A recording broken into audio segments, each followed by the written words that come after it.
Hello friends, आज हम देख रहे हैं आरआरबी एनटीपीसी के लिए ये मैथ्स का 11वां भाग है, जो कि रुक्मणी पब्लिकेशन की द प्लेटफॉर्म सीरीज मैथ्स से हम वॉल्यूम 1 से सोल्व कर रहे हैं। ठीक है, तो आई थिंक एक या दो वीडियोस और आएगी, इसके बाद ये एनटीपीसी का जो सिलेबस हम कंप्लीट कर रहे हैं, सॉरी ग्रुप डी का, वो ग्रुप डी का खत्म हो जाएगा आपका। ठीक है, और एक चीज और बता दूं मैं कि एनटीपीसी की एग्जाम्स जो है वो अभी थोड़ी डिले हो गई है। ठीक है, तो एनटीपीसी वालों के लिए तो थोड़ा अभी टाइम है।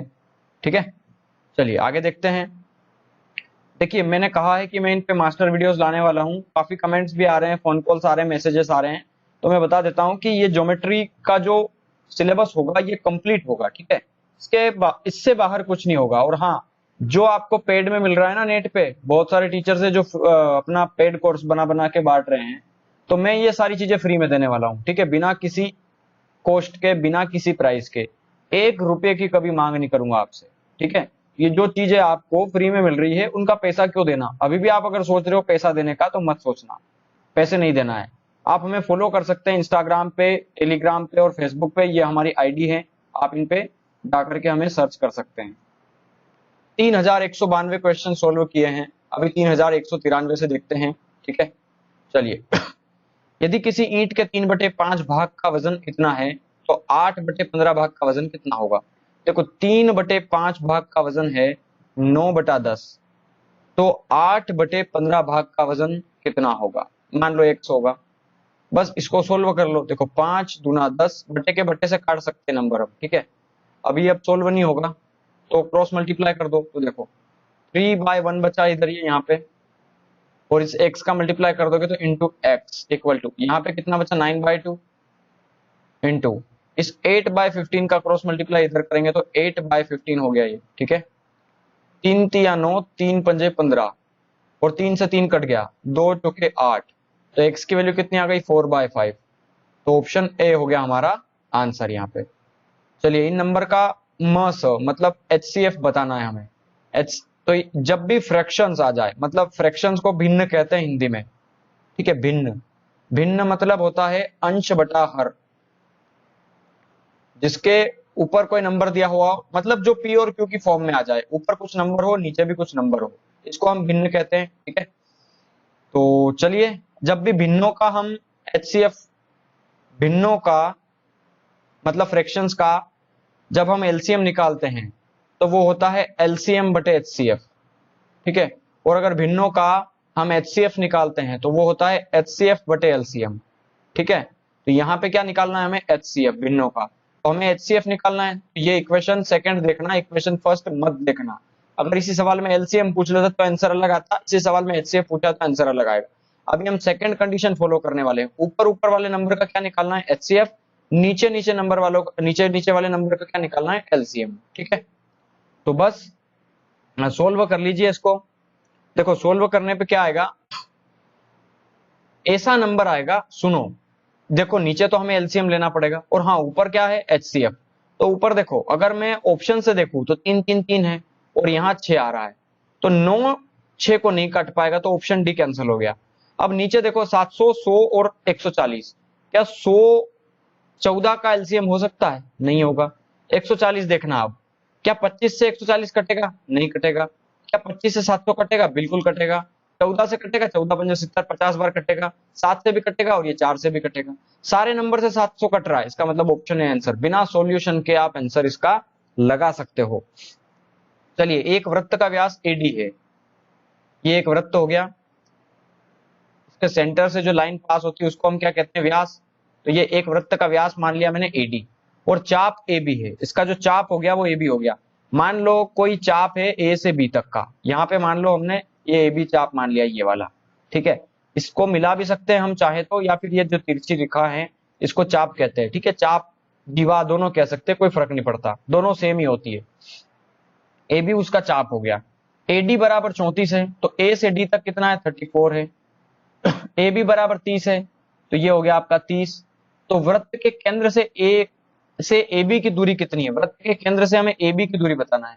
वृत्त का केंद्र कहीं यहाँ होगा, तो ये हमें सेंटर पॉइंट से दूरी बताना है। मेरे को एक चीज बताओ, ये अगर 34 है, तो ये 17 17 हो गई कि नहीं हो गई, 17 इधर 17 इधर। ठीक है, 17 17 होगी, और ए बी की लेंथ दी है 30 सेंटीमीटर। तो बस इसको हम सोल्व कर सकते हैं अब।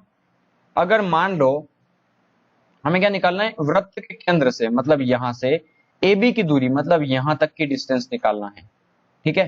तो हम कैसे फाइंड करेंगे इसको, देखो अगर हमें ये निकालना है तो ये अगर 30 है, समझना मैं समझा देता हूं आपको, अगर यहाँ पे ये 30 है इसका मतलब ये बराबर होगा 15, ठीक है। तो ये 15 इधर हो गया, 15 इधर हो गया, और ये आपका 17 हो गया। तो देखो यहाँ पे ये 15 है। अब मैं देखो क्या एक्चुअली पेन टेबलेट दूसरे लैपटॉप में यूज कर रहा हूं तो थोड़ा ढंग से काम नहीं कर पा रहा है इसमें, ठीक है। ये अगर यहाँ पे देखूं मैं इसको पॉइंट दे देता हूं ई, ठीक है, जो कि मैंने ओ से ई तक मिला दिया, क्योंकि मुझे ए बी की लेंथ चाहिए ओ से, तो ए बी से ओ से ए बी तक की लंबाई यही होगी आपकी, और ये हमसे पूछी ए बी तक की दूरी। तो देखो ये अगर ये हमारी 15, तो ये इधर वाली 15 और ये 17 है, तो हम जानते हैं ट्रिपलेट क्या बनता है, 8 15 17, है ना। तो ये बन जाएगा 8, तो 8 15 17, इधर ये 15 है, ये 8 है, तो ये कितनी हो जाएगी 17, क्योंकि ये रेडियस है तो ये भी रेडियस 17 होगी, ये भी रेडियस 17 होगी, ठीक है। तो हमें ए बी तक की दूरी कितनी हो गई, 8, तो ये हो गया हमारा आंसर। यहाँ एक महल निजी संग्रहालय का प्रबंधन करता है। नीचे दी गई तालिका में एक सप्ताह में आगंतुकों मतलब जो मेहमान आते हैं ना, जो निजी संग्रहालय में आने वाले, उनकी सूची है ये, ठीक है। सोमवार को 30 लोग आए, मंगलवार को, तो ये क्या बोल रहा है, एक सप्ताह के औसत आगंतुकों की संख्या, एक सप्ताह ये हो गया आपका टोटल, इनका एवरेज निकालना है, तो इन सबको जोड़ करके 7 से भाग दे देना। सिंपल सवाल है, हम कर सकते हैं इसको, सब नंबर को जोड़ करके। देखो यहाँ पे 3197 और 3198 दोनों सिंप्लीफिकेशन बेस्ड है, आपका कैलकुलेशन पूछा इसके अंदर, हम कर सकते हैं, ठीक है। देखो बोर्ड मास लगता है सबसे पहले, अगर कहीं पे बोर्ड मास में ब्रैकेट दिया हुआ है तो ब्रैकेट सोल्व होता है, कहीं पे ओ मतलब होता है ऑफ, कहीं पे ऑफ लिखा होता है, हिंदी में का लिखा होता है, जैसे 1/2 का, 3/4, तो वो का मतलब होता है ऑफ, ठीक है। तो यहाँ पे ये पता होना चाहिए आपको। तो ये बोर्ड मास आप लगा सकते हो, फिर डिवाइड होगा, फिर मल्टीप्लाई होगा, फिर जोड़ होगा, फिर घटाओ, मतलब एडिशन और सब्सट्रैक्शन होगा। आप ये कर सकते हैं, सिंपली कैलकुलेशन तो है बेसिक सा। पाइप ए और बी टैंक को एक साथ 2.4 घंटे में भर सकते हैं। पाइप ए की तुलना में पाइप बी को टैंक भरने में 2 घंटे अधिक लगते हैं, ए से बी को 2 घंटे ज्यादा लगते हैं। यदि वे अकेले काम कर रहे हो और एक और पाइप सी टैंक को 5 घंटे में खाली कर सकता है। यदि पाइप ए और सी काम कर रहे हो तो टैंक को भरने में कितने घंटों की आवश्यकता होगी। देखो ये सवाल का जो लेवल है ना, ये एसएससी का प्री लेवल नहीं है, एसएससी मेंस लेवल का क्वेश्चन है नहीं, लेकिन पता नहीं ग्रुप डी में कैसे दे दिया। चलो कोशिश करते हैं हम करने की, ठीक है। देखो ए और बी को एक साथ 2.4 घंटे लगते हैं, तो मान लिया जाए ये ए और बी हैं जिनको कितना टाइम लग रहा है, 2.4 आवर। देखो 2.4 को मैंने दशमलव हटा दिया तो कितना बचेगा, ये लगभग ये बचेगा, देखो बटे में 10 आ गया, 24/10, ठीक है। तो ये हो गया 12/5, है ना, ये 12/5 टाइम लग रहा है इसको। और सी ए की तुलना में बी को 2 घंटे अधिक लगते हैं, वो ठीक है, और सी जो है उसे 5 घंटे में खाली कर देता है, ये 5 घंटे में खाली कर देता है। 12 और 5 का एलसीएम लिया, कितना आ गया, 60 आ गया आपका, ठीक है। तो कितना काम करेगा ए और बी मिलकर के, दोनों मिलकर के, ठीक है। तो 5 से 12 को काटिए तो 5 बार, और ये हो जाएगा 25 काम। नहीं समझ में आया तो 60 में आप 12/5 का भाग दे दीजिए, तो 12 पंजे 60 और 5 का 5 में मल्टीप्लाई 25, ठीक है। और 5 में कितने का मल्टीप्लाई करें कि 60 आए, तो 12 का, तो ये 12 निगेटिव आएगा आपका, ठीक है। अब देखिए यहाँ पे तो ये बोल रहा है कि यदि ए और सी काम करे सिर्फ तो कितना टाइम लगेगा। देखो ए भरने वाला है, सी खाली करने वाला है, ये अलग मैटर है, ठीक है। और कितने घंटों की आवश्यकता है, उसको भरना है ना, भरना है, इसका मतलब ए की वैल्यू ज्यादा होगी। देखो सी समझना यहाँ पर थोड़ा देखो दिमाग लगाओगे ना तो समझ में आएगा, वरना तो आर्यभट्ट भी नहीं समझा सकता आपको, है ना। यहाँ पे ए और सी का मैटर है, और काफी लोगों को सवाल नहीं आया होगा, मुझे पक्का विश्वास है, क्योंकि थोड़ा लेवल इसका अच्छा है। तो बहुत सारे लोगों ने सोचा होगा कि जब वीडियो सर अपलोड करेंगे तब देखूंगा मैं, मुझे पक्का विश्वास है बहुत सारे लोग वेट कर रहे होंगे। तो देखो समझने की जरूरत है, यहाँ पे ये बोल रहा है कि ए और सी काम करेंगे तो टैंक भरने में कितना टाइम लगेगा। तो पहले ए और सी का हमें एक दिन का काम निकालना पड़ेगा। और एक चीज ध्यान रखना कि अगर ए और सी मिलकर के काम कर रहे हैं तो टैंक खाली हो रहा है कि भर रहा है, पहले ये सोचो। तो टैंक को भरने में मतलब टैंक भरेगा, तो भरेगा कब? देखो सी तो खाली करने वाला है, तो सी तो 12 यूनिट खाली करता है, देखो यहाँ पे दिख रहा है। तो ए का मतलब ये है कि ए तो ज्यादा ही भर रहा होगा, मतलब 12 खाली कर रहा है ये, तो ये 12 से ज्यादा ही पानी डाल रहा होगा तभी टैंक भरेगा। वरना अगर ये 10 लीटर पानी डाले और ये 12 खाली कर दे तो टैंक कभी भरेगा ही नहीं, चांसेस नहीं है। तो ये 12 से ज्यादा होगा, तो मोर देन 12 होगा, 12 से ज्यादा ही होगा, क्योंकि ये 12 खाली करेगा तो ये 12 से ज्यादा तो भरेगा ही भरेगा, तभी टैंक भरेगा। वरना ये शब्द भरने का देता ही नहीं है, खाली करने का दे देता। इसका मतलब हमें देखो, अब ए और बी का स्पेशली अलग से दिया हुआ है, जो कि डेटा हमारा 25 है। ए और बी मिलकर के 25 यूनिट भरते हैं। अब यहाँ पे समझना, ए और बी मिलकर के 25 यूनिट भरते हैं। मैं इस 25 को दो टुकड़ों में ऐसे तोड़ूंगा, समझना, कि ये लाइन सेटिस्फाई कर दे कि ए की तुलना में बी को टैंक भरने में 2 घंटे ज्यादा लगते हैं। अगर मैं मान लू 25 को मैं कैसे तोड़ सकता हूँ, या तो मैं 15 के हिसाब से तोड़ू और 10 के हिसाब से तोड़ू। अगर 15 में ए को मानू और 10 में बी को मानू, तो 15 और 10 25, दोनों का काम टोटल 25 दिया हुआ है, तो 25 को मैंने 15 और 10 में तोड़ दिया। अब ये देखो, ये 15 काम करेगा और 60 काम करना है, तो इसको पर डे मतलब कितने घंटे लगेंगे? 60 काम करना है और 15 काम करता है रोज, तो उसको 4 घंटे लगेंगे, 15 चौके 60। और ये 10 काम करता है बी, उसको करना है 60 काम, तो कितने घंटे लगेंगे? 6 घंटे लगेंगे। अब मेरे को बताओ, इसको 4 घंटे लग रहे हैं, इसको 6 घंटे लग रहे हैं, क्वेश्चंस के अनुसार 2 घंटे ज्यादा नहीं लग रहे बी को? देखो, इसको 4 घंटे लग रहे हैं, इसको 6 घंटे लग रहे हैं, तो ये बी को 2 घंटे ज्यादा लग रहे हैं। क्लियर? पता चल गया। ए की एफिशिएंसी 15, बी की एफिशिएंसी कितनी आ गई हमारी? 10 आ गई यहाँ पे। ठीक है, तो अभी एक चीज समझ लो यहाँ पे कि ए की एफिशिएंसी हमारी आ चुकी है 15, है ना? ए की एफिशिएंसी आ चुकी है 15, और सी की तो हमें पता ही है, सी की कितनी है? माइनस का 12 है, तो सी की आ गई -12। दोनों मिलकर के अगर काम करेंगे तो सिर्फ 3 यूनिट पानी डाल पाएंगे। ठीक है, और उनको डालना कितना है? 60 लीटर। 3 यूनिट डाल पाएंगे तो कितनी देर तक चले कि 60 लीटर का टैंक भर जाए? तो 3 से 60 काटोगे तो 20 बार, मतलब 20 घंटों में वो पानी कंप्लीट भर देंगे। देखो, मैंने एक एक चीजें लिख करके समझाई है। अगर समझ में नहीं आए तो मेरी शब्दों को सुनिएगा ध्यान से, वीडियो को फिर से रिवाइज करिएगा।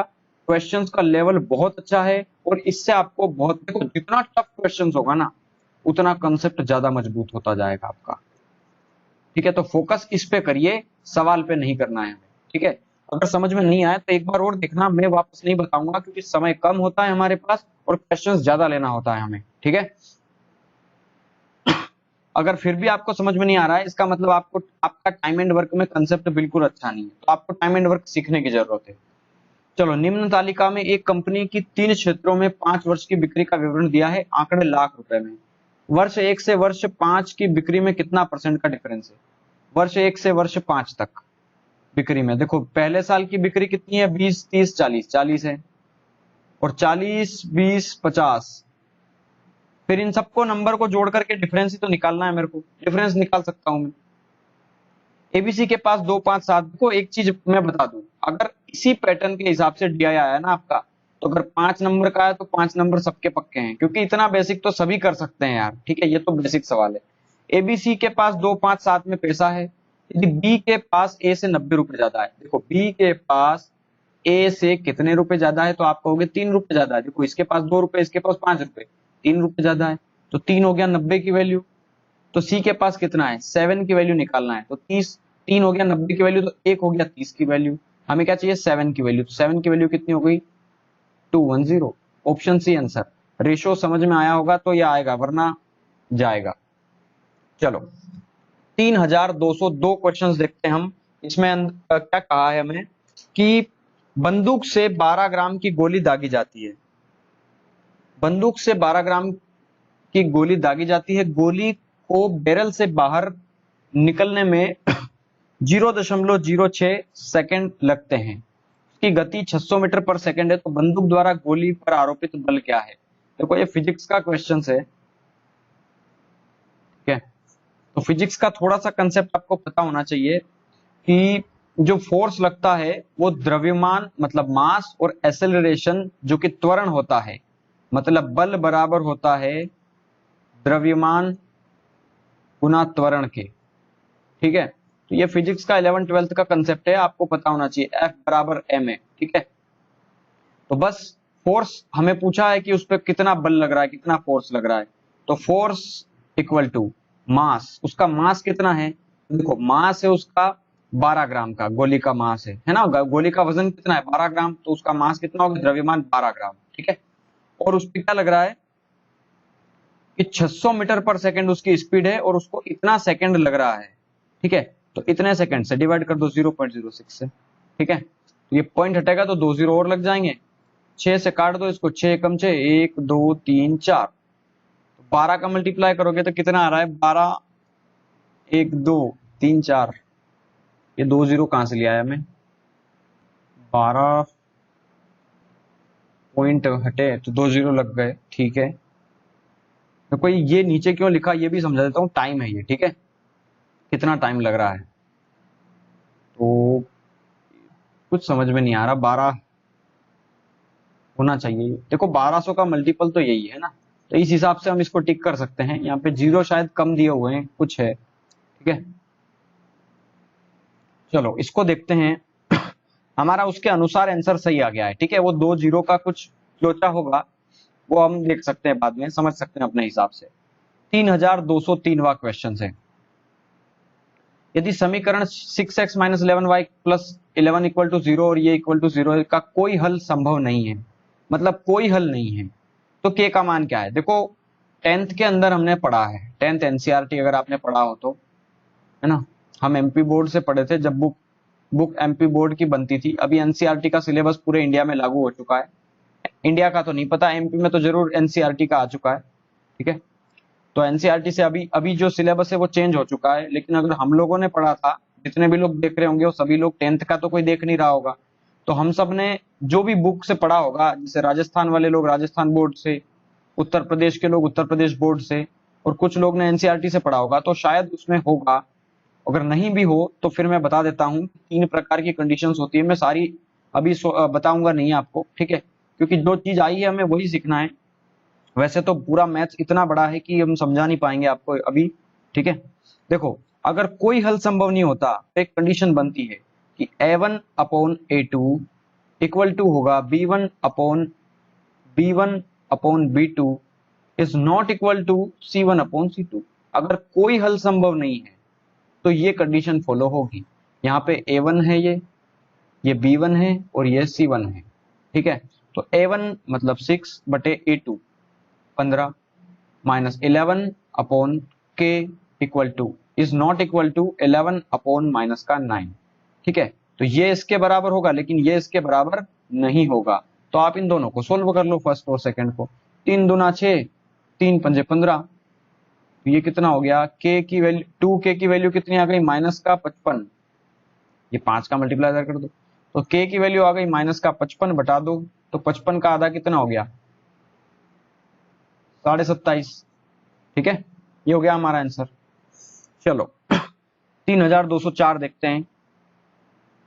4 वर्षों के लिए 7.25% प्रतिवर्ष के साधारण ब्याज की दर से किसी धनराशि का निवेश किया गया था, इसी राशि को 6% की दर से निवेश किया गया है, तो अर्जित ब्याज की राशि इतने रुपए अधिक होती है, तो शुरुआत में कितना धन निवेश किया गया। बड़ा सिंपल प्रश्न है, हम कर सकते हैं इसको।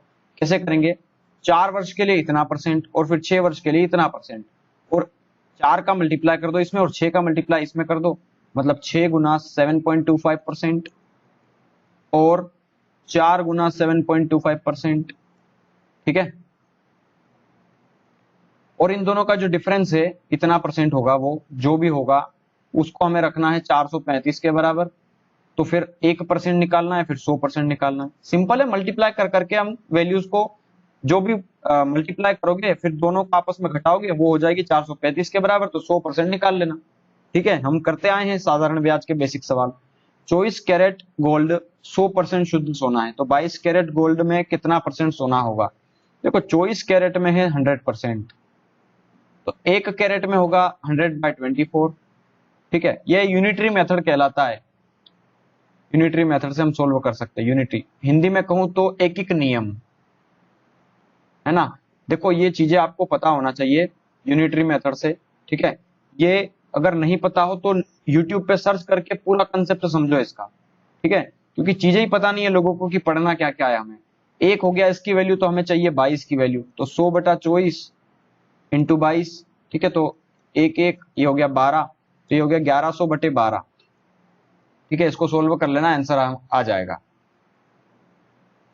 इसका एचसीएफ आप निकाल सकते हैं, ठीक है। यदि किसी को एक परीक्षा उत्तीर्ण करने के लिए 34% अंक प्राप्त करने की आवश्यकता है, तो 45 में से उत्तीर्णांक कितना होगा? तो 34% चाहिए उसके पासिंग मार्क्स, ठीक है। तो 45 में से उत्तीर्णांक कितना होगा?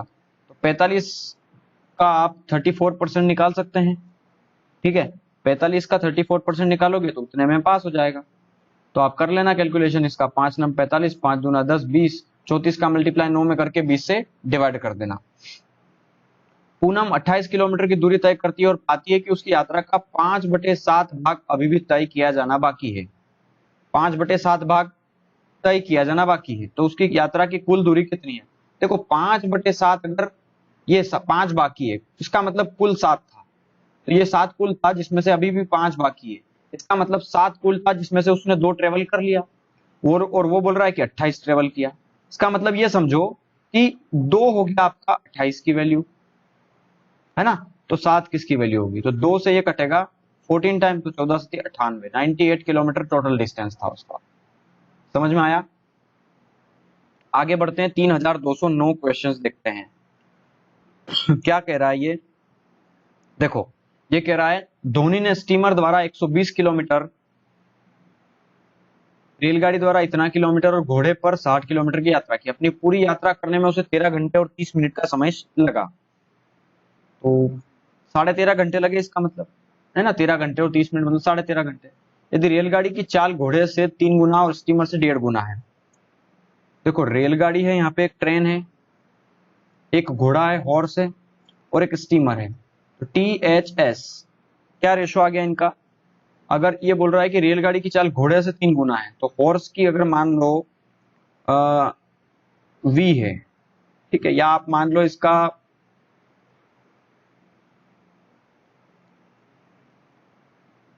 ये बड़ी समस्या है इसके अंदर। मान लो ये अगर X है, ठीक है, तो ये घोड़े रेलगाड़ी की चाल उसकी 3 गुना हो गई, तो ये 3x हो गई, ठीक है। और ये स्टीमर से 1.5 गुना है स्टीमर से, तो स्टीमर से अगर ये 1.5 गुना है, इसका मतलब स्टीमर कितना हो गया? 2x, ठीक है, 2v लिख दिया मैंने, आदत पड़ी हुई है v लिखने की, तो x लिख दिया, चलो ठीक है ना। स्टीमर ये हो गया आपका। अब ये बोल रहा है धोनी ने स्टीमर द्वारा 120 किलोमीटर, तो स्टीमर के द्वारा अगर 120 किलोमीटर गया हो, तो समझो 13.5 घंटा लगा उसको, स्टीमर के द्वारा 2x, तो 120 गया वो 2x की स्पीड से, प्लस 450 गया वो रेलगाड़ी से, ट्रेन से, तो 3x, प्लस अब घोड़े से गया 60 किलोमीटर, तो 60 गया वो x की स्पीड से, और इस प्रकार उसको लगे 13.5 घंटे। 13.5 को मैं 13 से 1/2 की बजाय 13.5 लिख रहा हूं मैं, ठीक है। अब इसको आप सोल्व कर सकते हो, ये आ गया 60, ये आ गया आपका 150, और ये आ गया आपका 60, ठीक है। तो एलसीएम आ गया आपका x, और ये जुड़ जाएगा ऊपर, तो 120 और 120 और 150 कितना हो गया? 270 बराबर है 13.5, ठीक है। तो 135 से लगभग ये कितनी बार कटेगा? पॉइंट हटेगा तो 0। 135 गुना 270 होता है, तो 20 बार कट गया, है ना। तो रेलगाड़ी की चाल पूछी है, तो ट्रेन की स्पीड कितनी है? x की वैल्यू 20 आई है, तो 20 दिया 60, तो रेलगाड़ी की चाल हो गई 60 आपकी, ठीक है। मीकू एक दूध की दुकान चलाती है, यहाँ उसके व्यय का विवरण दिया है। वह आय का 80% खरीद पर, 20% किराए पर, इतना परसेंट और बिजली पे खर्च करती है। प्रत्येक माह इतने रुपए किराए और बिजली दोनों पे खर्च करती है। 13,000 रुपए किराए और बिजली पे। तो देखो, किराए और बिजली पर 20% खर्च करती है, तो 20% है हमारा 13,000। तो खरीद पर उसका व्यय कितना है? 80% निकालना है, तो 80% क्या होता है? इसका 4 गुना, इसका 4 गुना कितना होता है? 13 चौके 52, तो 52,000 आंसर हो गया। तीन संख्याओं का माध्य 16 है, आंकड़ों का परास, परास मतलब होता है रेंज, परिसर भी होता है हिंदी में कहीं कहीं। सबसे बड़ी संख्या और बीच की संख्या के बीच का अंतर बीच की संख्या और सबसे छोटी संख्या के बीच के अंतर का 3 गुना है। छोटी संख्या में से सबसे बड़ी संख्या क्या है? तीनों में से सबसे बड़ी संख्या क्या है? देखो, 3 संख्या है, 1 2 3, है ना। यही प्रॉब्लम है। ऐसे समझना।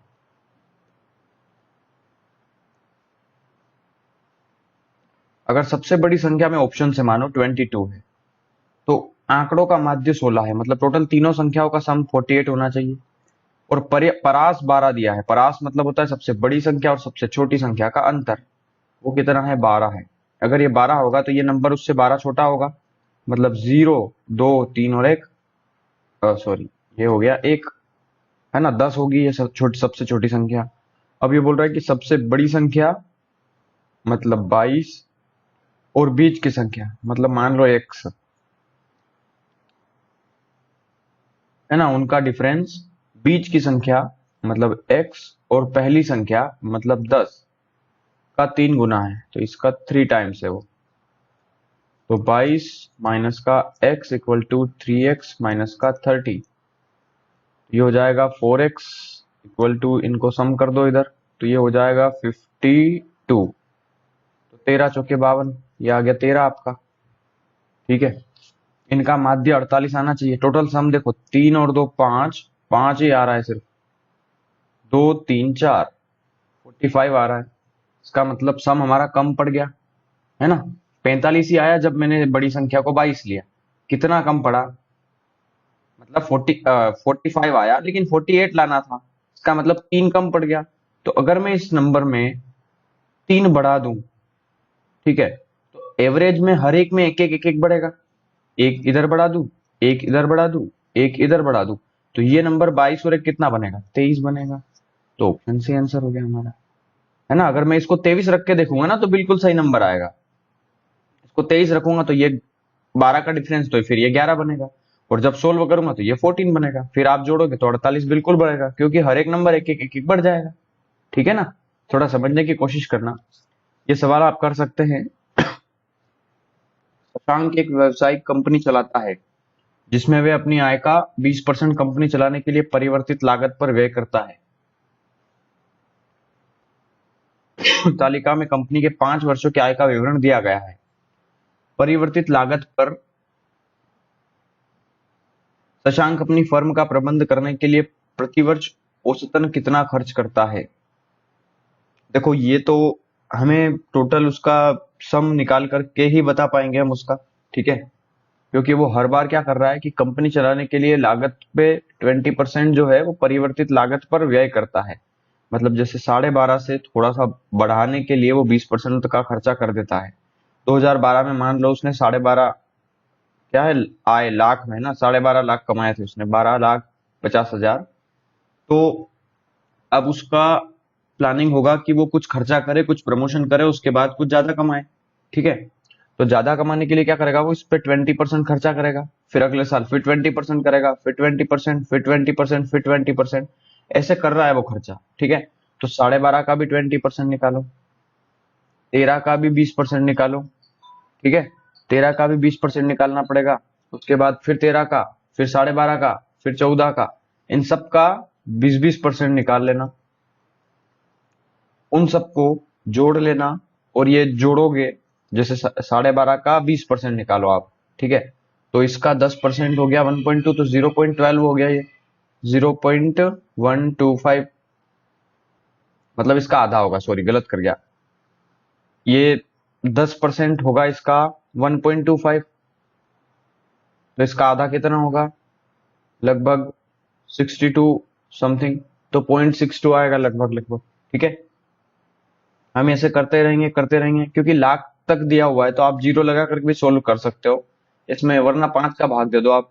20% 1/5 होता है, 5 से भाग देते जाओ, 5 दूना 10, ऐसे करो, 5 दूना 10, 5 दूना 10 हो गया, 2 बचा, 5 पंजे 25, ये ढाई आ गया। ऐसे ही 13 का 1/5 निकाल लो, तो 5 दूना 10, 3 बचा, 5 छंग 30, 2.6 आ गया।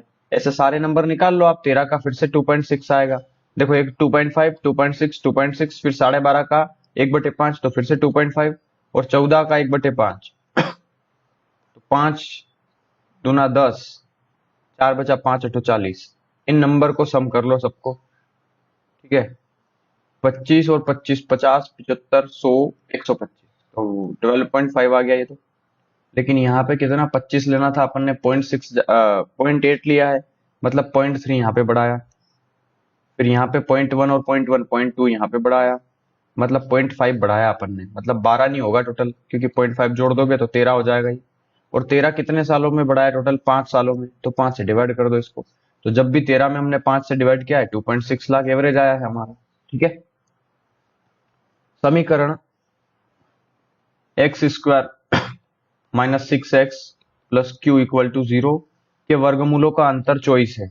जो भी दो इसके फैक्टर निकलेंगे तो क्यू का मान ज्ञात करो। देखो क्यू का मान क्या होगा, एक काम करो, समझने की कोशिश करना। अगर डिफरेंस हमें 24 चाहिए तो नेगेटिव नंबर तो होगा नहीं, क्लियर है, क्योंकि 6 और 7 का आप फैक्टर नहीं कर पाओगे। 4 अगर हम यहां रख के देखें क्यू की जगह, देखना अगर मैं क्यू की जगह 4 रख दूं तो x square minus 6x plus 4, ऐसे कोई फैक्टर बनेंगे नहीं। ठीक है, फैक्टर ही नहीं होगा इसका, तो फिर क्या नंबर लूंगा मैं? 5 रख के देखूं तो 5 का फैक्टर तो बन रहा है। ठीक है, 3 और 2 5 है ना, सॉरी 5 और 1 6 और 5 एकम 5। ठीक है, 1 5 या 5 1 जैसे भी आप कहो। और अगर 8 रख के देखो, देखो ये हो सकता है आंसर, 8 रख के देखो यहाँ पे, तो 8 रख के देखोगे तो कौन फैक्टर बनेगा? 4 दूना 8, 4 और 2 6। हाँ ठीक है, तो ये क्या बोल रहा है? वर्गमूलों का अंतर 24 है, तो 4 और 2 भी इक्वेशन सेटिस्फाई कर रहे, 5 और 1 भी कर रहे, तो 5 का स्क्वायर 25 माइनस 1 का स्क्वायर 1, तो 25 में से 1 गए तो 24। देखो आ गया ना उससे, 5 और 1 से। इसका भी स्क्वायर कर दो, इसका भी स्क्वायर कर दो, और अंतर वो बोल रहा है ना वर्गमूलों का अंतर, तो आंसर हो जाएगा हमारा ये। अगर 4 का स्क्वायर करोगे तो 16 माइनस 2 का स्क्वायर करोगे तो 4, इन दोनों का डिफरेंस तो 12 आएगा, सेटिस्फाई नहीं करेगा, इसीलिए 5 आंसर है, 8 नहीं है। ठीक है, यदि समीकरण x square minus 2x plus 1 equal to 0 की मूल अल्फा और बीटा है तो वो समीकरण कौन सा है जिसके मूल अल्फा स्क्वायर और बीटा स्क्वायर होंगे? देखो वही इक्वेशन है, जिसके अल्फा बीटा मूल होंगे उसके अल्फा स्क्वायर और बीटा स्क्वायर ही होते हैं। ठीक है, एक ही बात होती है। तो x square minus 2x plus 1, x square minus 2x plus 1, option B answer हो जाएगा इसका। इसको सोल्व करने की जरूरत ही नहीं, कॉमन सेंस की बात है। एक कार्य को 25 दिनों में पूरा करने के लिए 15 पुरुष और 6 महिलाएं या 9 पुरुष और 8 महिलाएं की आवश्यकता होती है। देखो 15 मैन या और 6 वुमन, तो 6 वुमन किसी काम को 25 दिन में करें, या तो फिर क्या है 9 पुरुष और 8 महिलाएं, या तो 9 मैन प्लस 8 वुमेन करे 25 दिन में। कार्य बराबर करते हैं। ठीक है, दोनों बराबर रखोगे तो 25 से 25 कैंसिल, 9 इधर आ जाएगा तो ये 6 मैन इक्वल टू कितना आ जाएगा? ये 2W, तो 2 एकम 2, 2 तिया 6, तो मैन और वुमेन की एफिशिएंसी कितनी आ गई? 1:3। ठीक है, तो ये बोल रहा है उसी कार्य को 15 दिन में पूरा करने के लिए पुरुषों की संख्या 19 है, तो महिलाओं की संख्या कितनी होगी? सिंपल है, देखो एक इक्वेशंस ले लो, चाहे तो आप ये वाली इक्वेशन ले लो या आप चाहो तो ये वाली ले लो, हमेशा मैं कहूंगा आप फर्स्ट वाली लिया करें। ठीक है, देखो 15 मैन मैं यहां पे कर रहा हूं इसको, 15 मैन प्लस 6 वुमन किसी काम को 25 दिन में करते हैं। ठीक है, तो 19 मैन और उनके साथ कितनी वुमेन, तो माना कि एक्स वुमन उसे 15 दिन में करेगी, कितनी वुमन उसे 15 दिन में करेगी ये पूछा है। तो 5, अरे 5 से काट दो, 5 तिया 15, 5 पंजे 25, 5 का मल्टीप्लाई करो, 15 पंजे 75 एम प्लस 5 छंग 30 वुमन इक्वल टू 19 तिया 57 एम प्लस 3 का मल्टीप्लाई करोगे तो 3 और है ना 3x वुमन। अब m और वुमन की वैल्यू हमें पता है, m की जगह 1 रख दोगे। ठीक है, तो 75 हो गया, प्लस वुमन की जगह 3 रखोगे तो ये हो जाएगा 33 जा 90, प्लस 57 की जगह 57 ही रहेगा, प्लस ये कितना हो गया 3 इंटू वुमन, तो 3 इंटू 3 9 हो गया, ये इंटू x हो गया। बस इसको जोड़ करके आप घटा दो, 57 को इधर ले आओ तो माइनस का 57 हो गया, इधर से 57 हट गया। अब जो भी नंबर आएगा उसमें किससे डिवाइड करना है? 9 से, तो कर लो इनका सम, है ना, पहले जोड़ लो इन दोनों को 75 और 90 को, तो 5 और 7 7 14 और 2 16, 165 में से गया 57, तो 15 में से 7 गए तो 8 बचा, 6 बचा तो 10 हो गया। मतलब 108 में हमें 9 से डिवाइड करना है। तो 9 एकम 9, 9 दूना 18, 12 दिन लगेंगे। Option C. ठीक है। किसी फर्म में पुरुष कर्मचारी का औसत वेतन 5200 है और महिलाओं का औसत वेतन 4200 है। यदि सभी कर्मचारी का औसत वेतन 5000 है तो उस फर्म में पुरुष कर्मचारियों को प्रतिशत कितना है। देखो यहाँ पे मेल है, यहाँ पे फीमेल है और यहाँ पे ओवरऑल है। तो मेल के वेतन कितना है 5200, फीमेल का कितना है 4200 और टोटल कितना है 5000 एवरेज। ठीक है। इसको घटा के यहाँ लिख दोगे तो 8000 आएगा, सॉरी 800, है ना, 800 आएगा। और ये घटा के यहाँ लिखोगे तो कितना आएगा 200। ठीक है। तो 200 एकम 200, 200 चौके 800। ठीक है। टोटल मैन और वुमेन कितने हो गए, टोटल 5 हो गए, है ना। उसमें से क्या पूछ रहा है, पुरुष कर्मचारी कितने हैं। तो पुरुष मेल कितने हैं 4 है। तो 5 में से 4 पुरुष है जो कि कितना परसेंट है, तो 80% है ना। 5 से 100 काटोगे 20 बार और 20 चौके 80%। एक साइकिल कंपनी 2 ब्रांड की साइकिलों को एक ही दिन में बेचकर 6000 रुपए का लाभ अर्जित करती है। यदि एक ब्रांड की बिक्री द्वारा अर्जित कुल लाभ का 45% है तो दूसरे ब्रांड की साइकिल की बिक्री द्वारा लाभ अर्जित कितना होगा। देखो 6000 रुपए का लाभ अर्जित किया उसने, उसमें से अगर पहली ब्रांड की बेचता है तो 45% लाभ कमाता है और अगर दूसरे प्रकार की ब्रांड की बेचेगा तो कितना लाभ कमाएगा। तो देखो कुल 100% का लाभ है हमारा, इसमें से 45% अगर पहली वाली पे मिला तो बचा कितना 55% जो कि दूसरी वाली पे मिला होगा। तो 6000 का 55% निकाल लो इजीली। ठीक है। 2 जीरो से 2 जीरो गए, 0 लग गया, 6 पंजे की 30, 3 बचा, 30 और 3 3300, तो 3300 रुपए। ऑप्शन बी आंसर हो गया। ठीक है। एक थैली में लाल हरे गुलाबी रंग के टोकन रखे गए हैं। लाल और ये क्या है, हरे होगा, थोड़ा डिलीट हो गया है। लाल और हरे का रेशो दिया है 5 और 11। गुलाबी और लाल का दिया है, तो देखो गुलाबी यहां लिख लेते हैं, गुलाबी और लाल का कितना दिया है, गुलाबी और लाल का दिया है 7-15। ठीक है। तो बस लाल लाल को सेम करना है, यहाँ 15 है तो यहाँ पे 3 का मल्टीप्लाई कर दो। ठीक है। तो ये कितना हो जाएगा, ऊपर 15 और 3 का मल्टीप्लाई करोगे तो ये कितना हो जाएगा 33। ठीक है, कर सकते हैं ना हम। तो बस लिख लो, हमें हरे और गुलाबी का पूछा है तो गुलाबी टोकन कितना होगा। देखो पहले इसको मैं थोड़ा ढंग से सेट करना सिखा देता हूं आपको। पहले दिया है गुलाबी, फिर दिया है लाल, फिर दिया है हरा। पहले लास्ट वाली लाइन लिखो, गुलाबी और लाल का टोकन, क्योंकि गुलाबी और लाल मैंने आगे लिखा इसलिए। तो गुलाबी और लाल 7-15 में दिए हैं। और अब पहली वाली लाइन, लाल और हरे 5-11 में, तो लाल और हरे 5 और 11 में। ठीक है। तो ये बनेगा 11 गुना 15, ये बनेगा 15 गुना 5 और ये बनेगा 5 से तो 35, 7 पंजे 35। क्या पूछा है, हरे एवं गुलाबी, हरे एवं गुलाबी। तो 5 से इसको काट दो, 5 तिया 15, तो ये कितना बचेगा 7 अनुपात 11 तिया 33, तो 7 और 33। हरे एवं गुलाबी, अच्छा हरे आगे आएगा तो 33 आगे आएगा और गुलाबी पीछे, मतलब 7 पीछे, तो हरे एवं गुलाबी 33 7। ऑप्शन बी होगा हमारा आंसर यहाँ पे। इसको हम कर सकते हैं, सबसे पहले मोड सोल्व होगा, फिर जो आया उन दोनों को घटाने पे उसमें 27 जोड़ देना, फिर जो आया उसमें 24 घटा देना, फिर जो आया 23 घटा देना, फिर जो आया उसमें 22 घटा देना। सिंपल है। चलो, रुखसाना 6 की गति से अपने घर से शहर गई, लेकिन उसी रास्ते से वापस आते समय उसकी गति इतनी थी। आने जाने में कुल इतने घंटे लगे, तो रुखसाना शहर से कितनी दूर रहती है। बड़ा सिंपल प्रश्न है, हम इसको इजीली कैलकुलेट कर सकते हैं। जैसे 16.5 घंटे का मतलब क्या होता है, 16 दूना 32 और 33/2 घंटे लगे उसको। ठीक है। तो मान लो कोई दूरी x थी जिसको पहले 6 से गई, फिर उसी दूरी को 5 से आ गई। स्पीड है ना ये 5 और 6, और इस टोटल प्रक्रिया में उसको कितना लगा 33/2 टाइम लगा, 33/2 घंटे लगे। तो 5 का मल्टीप्लाई यहाँ 6 का है, तो 5x प्लस 6x कितना हो गया, ऊपर 11x बटे में 5 छंग कितना आ गया नीचे 30, बराबर कितना है 33/2। तो 11 तिया 33 और 2 से कटेगा 15 बार, तो 15 का मल्टीप्लाई 3 में, तो ऑप्शन सी आंसर। ठीक है।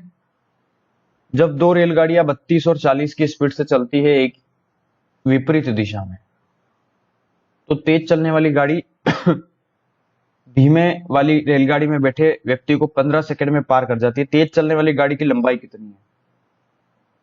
देखो यहां पर एक चीज समझा देता हूं मैं आपको। अगर सबसे जो तेज चल रही है गाड़ी, उसकी लंबाई निकालना है हमको, है ना। दो रेलगाड़ी, एक 40 की स्पीड से, एक 32 की स्पीड से विपरीत दिशा में चल रही है। एक इधर जा रही है तो एक इधर जा रही है ना। और तेज चलने वाली रेलगाड़ी, मान लो ये तेज चलती है, जिसकी स्पीड कितनी है? 40 है। तो धीमे चलने वाली रेलगाड़ी को पार नहीं कर रही है, उसमें बैठे व्यक्ति को 15 सेकंड में पार कर गई। ठीक है, ट्रेन को पार करने में तो समय लगेगा, लेकिन अगर उस व्यक्ति को ही पार कर गई 15 सेकंड में, तो तेज चलने वाली रेलगाड़ी की लंबाई बताओ। देखो आदमी रेल के अंदर बैठा हुआ है तो उसकी चाल तो है नहीं, तो उसकी चाल कितनी है? लगभग 0 के बराबर होगी यहाँ पे। ठीक है, और उसको 15 सेकंड में पार कर जाती है वो। ठीक है, तो मान लो रेलगाड़ी, देखो चाल बराबर दूरी बटा समय, तो चाल कितना है हमारा? 40, और रेलगाड़ी चल रही है तो चाल, देखो चाल जुड़ेगा, उसके द्वारा लिया गया समय नहीं जुड़ेगा उसका। ठीक है, मतलब उसकी दूरी नहीं जुड़ेगी।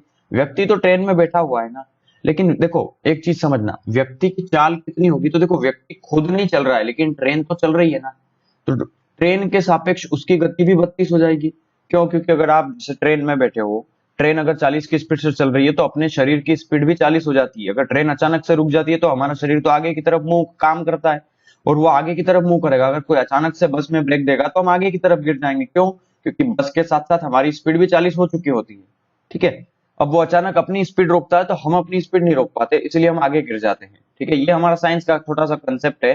तो यहाँ पे भी यही होने वाला है कि अगर 40 इसकी स्पीड है पहली रेलगाड़ी की, तो दूसरी रेलगाड़ी की स्पीड नहीं है ये, ध्यान रखना। ये चाहे दे रखी है उसने, लेकिन हम ये दूसरी रेलगाड़ी की चाल को नहीं जोड़ रहे हैं, हम उस व्यक्ति की चाल को जोड़ रहे हैं जो कि रेलगाड़ी के अंदर बैठा है, तो उसकी खुद की स्पीड भी 32 होगी। ठीक है, तो ये 40 और 32 कितना हो गया? 72, है ना। चाल ही आ गई आपकी, तो ये चाल आ गई। समय तो दिया है 15 सेकंड, दूरी निकालना है। अब दूरी देखो, अब वो रेलगाड़ी के अंदर बैठा है, तो वो बैठा है तो अब उसने कितनी दूरी ट्रेवल करी? इसका मतलब जितनी उस ट्रेन ने ट्रेवल करी होगी उतनी ही उसने, मतलब जितनी देर में बड़ी गाड़ी उसको छोटी गाड़ी को पार कर गई, उतना ही दूरी उसने ट्रेवल करी होगी, उस जो बैठे व्यक्ति उसने। ठीक है, तो चाल बराबर दूरी बटा समय होता है। तो चाल ये, उसमें हम हमेशा 5/18 का मल्टीप्लाई करते हैं। तो चाल बराबर दूरी, दूरी कितनी है? मान लो 1 से, बटे समय, समय कितना लगा? 15 सेकेंड। ठीक है, अच्छा ये 5/18 क्या होता है? बहुत सारे लोगों को समझ में नहीं आता। देखो 72 जो है वो किलोमीटर प्रति घंटे में दिया हुआ है, और किलोमीटर का मतलब क्या होता है? 1000 मीटर, है ना। 1 किलोमीटर मतलब 1000 मीटर, और 1 घंटे का मतलब क्या होता है? 3600 सेकेंड। तो आप इनको 2 जीरो से 2 जीरो काट दो, और 10 को आधा करोगे तो 5, 36 को आधा करोगे तो 18। तो 5/18 मुझे सरल लगता है 1000/3600 लिखने की बजाय, और मेरे को पता है कि जब मैं इसको सोल्व करूंगा तो 5/18 ही आना है, इसलिए मैं सीधा 5/18 पुट कर देता हूं इसमें। चाल को हमेशा मीटर पर सेकंड में बदलना चाहिए। अगर सवाल में मीटर पर सेकंड में दिया है आंसर, तो या तो मीटर में देगा ऑप्शन, या सेकंड में देगा, तो हमेशा 5/18 का मल्टीप्लाई करना है। अगर सवाल मीटर पर सेकंड में दिया हो और आंसर हमें किलोमीटर प्रति घंटे में पूछ रहा हो, तो फिर इनवर्स कर दो उसको, फिर 18 ऊपर कर दो और 5 नीचे कर दिया करो। ठीक है, ये इकाई को ध्यान रखना है हमें। चलो 18 चौके 72 हो गया, 5 चौके 20 हो गया, 20 का मल्टीप्लाई 15 में 300। ठीक है, एक दुकानदार ने 6245 को 52 के बजाय 62 से गुणा कर दिया, तो उसका उत्तर सही उत्तर से कितना ज्यादा हो गया? सिंपल है ये तो, 6245 को 52 से मल्टीप्लाई करना था, लेकिन 62 से कर दिया, तो 62 से कर दिया, तो ये तो गलत उत्तर आएगा। लेकिन सही क्या आना था? तो सही आना था कि 6245 में हमें इसका 52 का मल्टीप्लाई करना था। ठीक है, तो बस ये लफड़ा हो गया। अब सिंपल सा सवाल है, ये तो आंसर ऑप्शन डी हो गया। कैसे हो गया? इतना जल्दी कैलकुलेशन कैसे कर लिया मैंने मन में? देखो उत्तर की गलती कितनी हुई, तो हमें इन दोनों को गुणा करके घटाना है, और गुणा करोगे ना जब भी सेम नंबर का, जैसे 6245 गुना 62 और 6245 गुना 52, तो ये दोनों जगह कॉमन है। देखो तो इसको कॉमन ले लो, 6245। अब ब्रैकेट के अंदर क्या बचा? 62 माइनस 52, और मेरे को पता है 62 और 52 का डिफरेंस 10 का होता है, तो 10 गुना 62 45, और 10 का मल्टीप्लाई करोगे तो सिर्फ जीरो ही तो लगेगा यहाँ पे आगे, तो ऑप्शन डी आंसर हो गया। ठीक है, cos x plus sine x equal to √2 cos x है तो कोट x का मान बताओ। देखो जब भी ऐसा सवाल दिया हो रूट के साथ कोई नंबर दिया हो तो उसको हमें काटना होता है, ठीक है। यहाँ पे कोस है तो कोस से डिवाइड कर दो सब दूर, तो यहाँ पे भी कोस से डिवाइड करूंगा तो कोस से कोस कट जाएगा तो 1 बचेगा, प्लस कोस से डिवाइड करूंगा तो साइन बटे कोस एक्स, मतलब कोस से नहीं कोस एक्स से, ठीक है। तो ये साइन बटे कोस एक्स कितना हो जाएगा 10x, और यहाँ पे कितना बचेगा √2, ठीक है। अब ये तो आ गया हमारा। अब मैं चाहूं तो यहाँ पे देखो कोट एक्स की वैल्यू चाहिए तो मैं 10x निकाल लेता हूँ। यहाँ पे 10x कितना बचेगा √2 माइनस का 1, ठीक है। ये इक्वेशन फर्स्ट आ गई। अब हमें निकालना है कोट एक्स, तो कोट एक्स क्या होगा, इनवर्स होगा, है ना। 1 अपॉन कोट लिख सकता हूं मैं इसको, 10 को इधर, तो 10 का रेसिप्रोकल कोट होगा, तो 10 का उल्टा अगर मैं लिखता हूं कोट एक्स तो ये भी इधर उल्टा होगा, 1 अपॉन √2 माइनस 1 होगा, है ना। ये इक्वेशन सेकंड हो गई। हमें कोट एक्स की वैल्यू चाहिए, तो बस ये आ गया हमारा कोट एक्स की वैल्यू। अब आप इसको देख लो ऑप्शन में, देखो आपको आवाज आ रही होगी, काफी लोग कमेंट करते हैं सर आपके घर में चिड़िया है क्या। चिड़िया नहीं है भैया, ये मोर है ना। आपके शहरों में कई देखने को नहीं मिलते हैं, गांव में होते हैं ये। और हम तो झाबुआ के ठहरे, मध्य प्रदेश में, तो झाबुआ में तो मयूर पार्क है ना, मोरों के लिए स्पेशली पार्क है, पिकॉक के लिए। तो यहाँ पे तो बहुत तायत में पाया जाता है, मतलब बहुत अधिक है यहाँ पे मोरों की संख्या। अक्सर दिन में, रात में, सुबह आवाज आती रहती है और घर के ऊपर बैठते ही रहते हैं, ठीक है। तो आज क्लियर कर लेना है ना, चिड़िया ऐसे नहीं बोलती है। चलो कोट एक्स इक्वल टू कितना हो गया 1 अपॉन √2 माइनस 1, रेशनलाइजेशन कर लो √2 प्लस 1 से, √2 प्लस 1, ठीक है।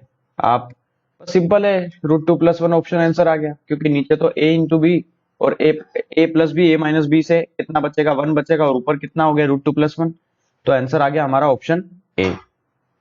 निम्न में से परिमेय संख्या कौन सी है, देखो ये नहीं होगी, ये हो गई आंसर आपका, ये भी नहीं होगी, ये भी नहीं होगी। कैसे पता चला, क्योंकि 8 का घनमूल होता है 2, है ना। 8 का घनमूल क्या 2 होता है, और 2 माइनस 2 0, 0 क्या है, एक परिमेय संख्या है ना। सिंपल है, क्योंकि 2 का घनमूल आप निकाल नहीं सकते हो, और 12 का घनमूल नहीं होता, और 4 का घनमूल निकलता ही नहीं है, पॉइंट में आएगा ना, और पॉइंट वाले नंबर का फ्रैक्शन बन जाएगा, ठीक है। सॉरी, इसको आप एक्चुअली सोल्व ही नहीं कर पाओगे, ठीक है। 4 का घनमूल नहीं निकाल पाएंगे आप। तो जो भी स्क्वायर रूट वाली संख्याएं होती है वो क्या होती है, अपरिमेय होती है, और हमें परिमेय चाहिए जो सोल्व हो जाए। तो 8 किसका वर्गमूल है, घनमूल है, 2 का क्यूब है, और 2 का क्यूब और उसकी पावर भी कितनी है 1/3 है, तो 3 से 3 कटेगा तो 2 ही तो बचेगा ये, और 2 में से 2 घटाना है तो 0, 0 क्या है, परिमेय संख्या है। समचतुर्भुज के विकर्ण 12 और 16 हैं, समचतुर्भुज के मध्य बिंदुओं को जोड़ने से निर्मित आकृति का क्षेत्रफल क्या होगा। देखो समझते हैं।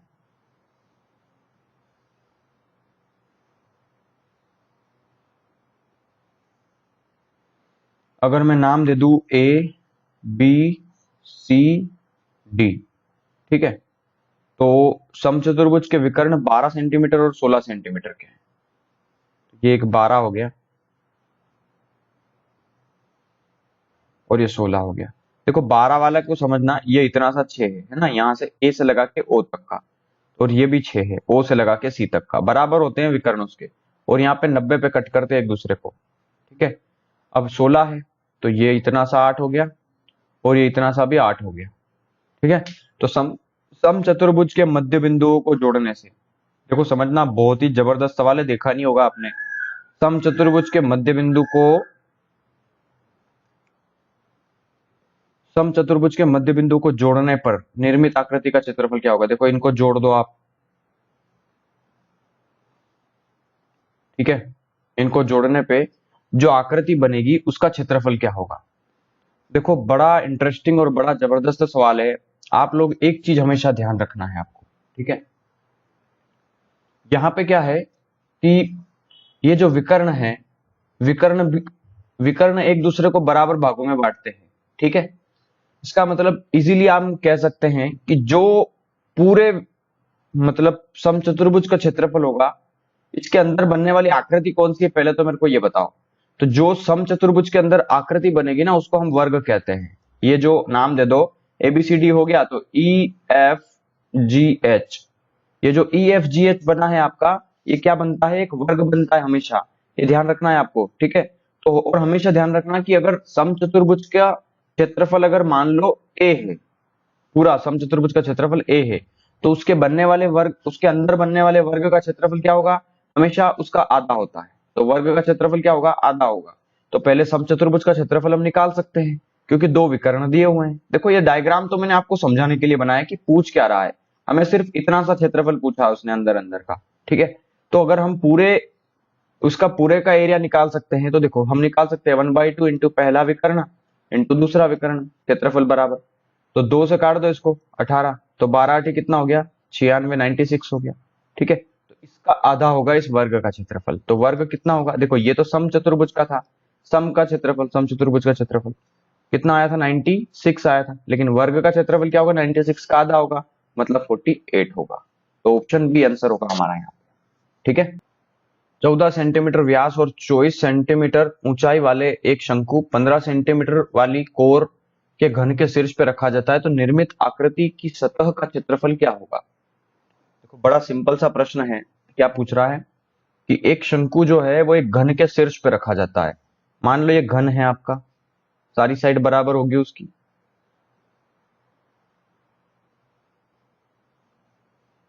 ठीक है। इसके ऊपर हमने क्या रख दिया, एक शंकु रख दिया,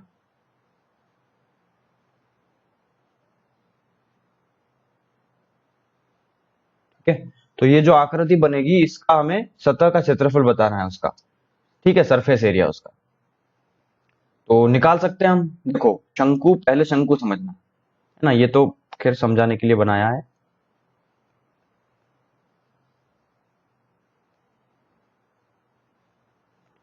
अगर मैं शंकु को बताऊं आपको, देखो शंकु कुछ इस प्रकार से होता है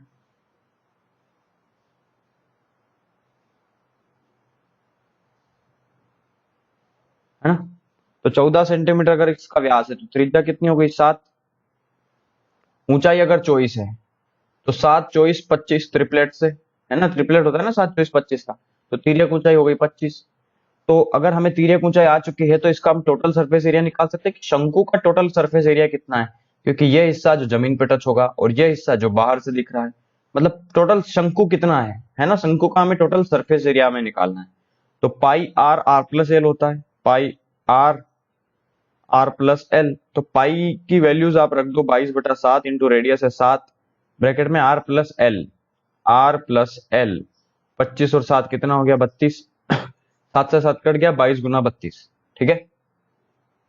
चलो तो ये कितना हो गया, 22 गुना 44 की 4, 4 बचा, 22 के 66, 66 और ये 70 हो गया, ठीक है, 704। ये हमारा टी ए से आ गया, किसका, कोन का, मतलब शंकु का टोटल सरफेस एरिया आ गया, कुल पृष्ठीय क्षेत्रफल, ठीक है, संपूर्ण पृष्ठ का क्षेत्रफल भी कहते हैं इसको।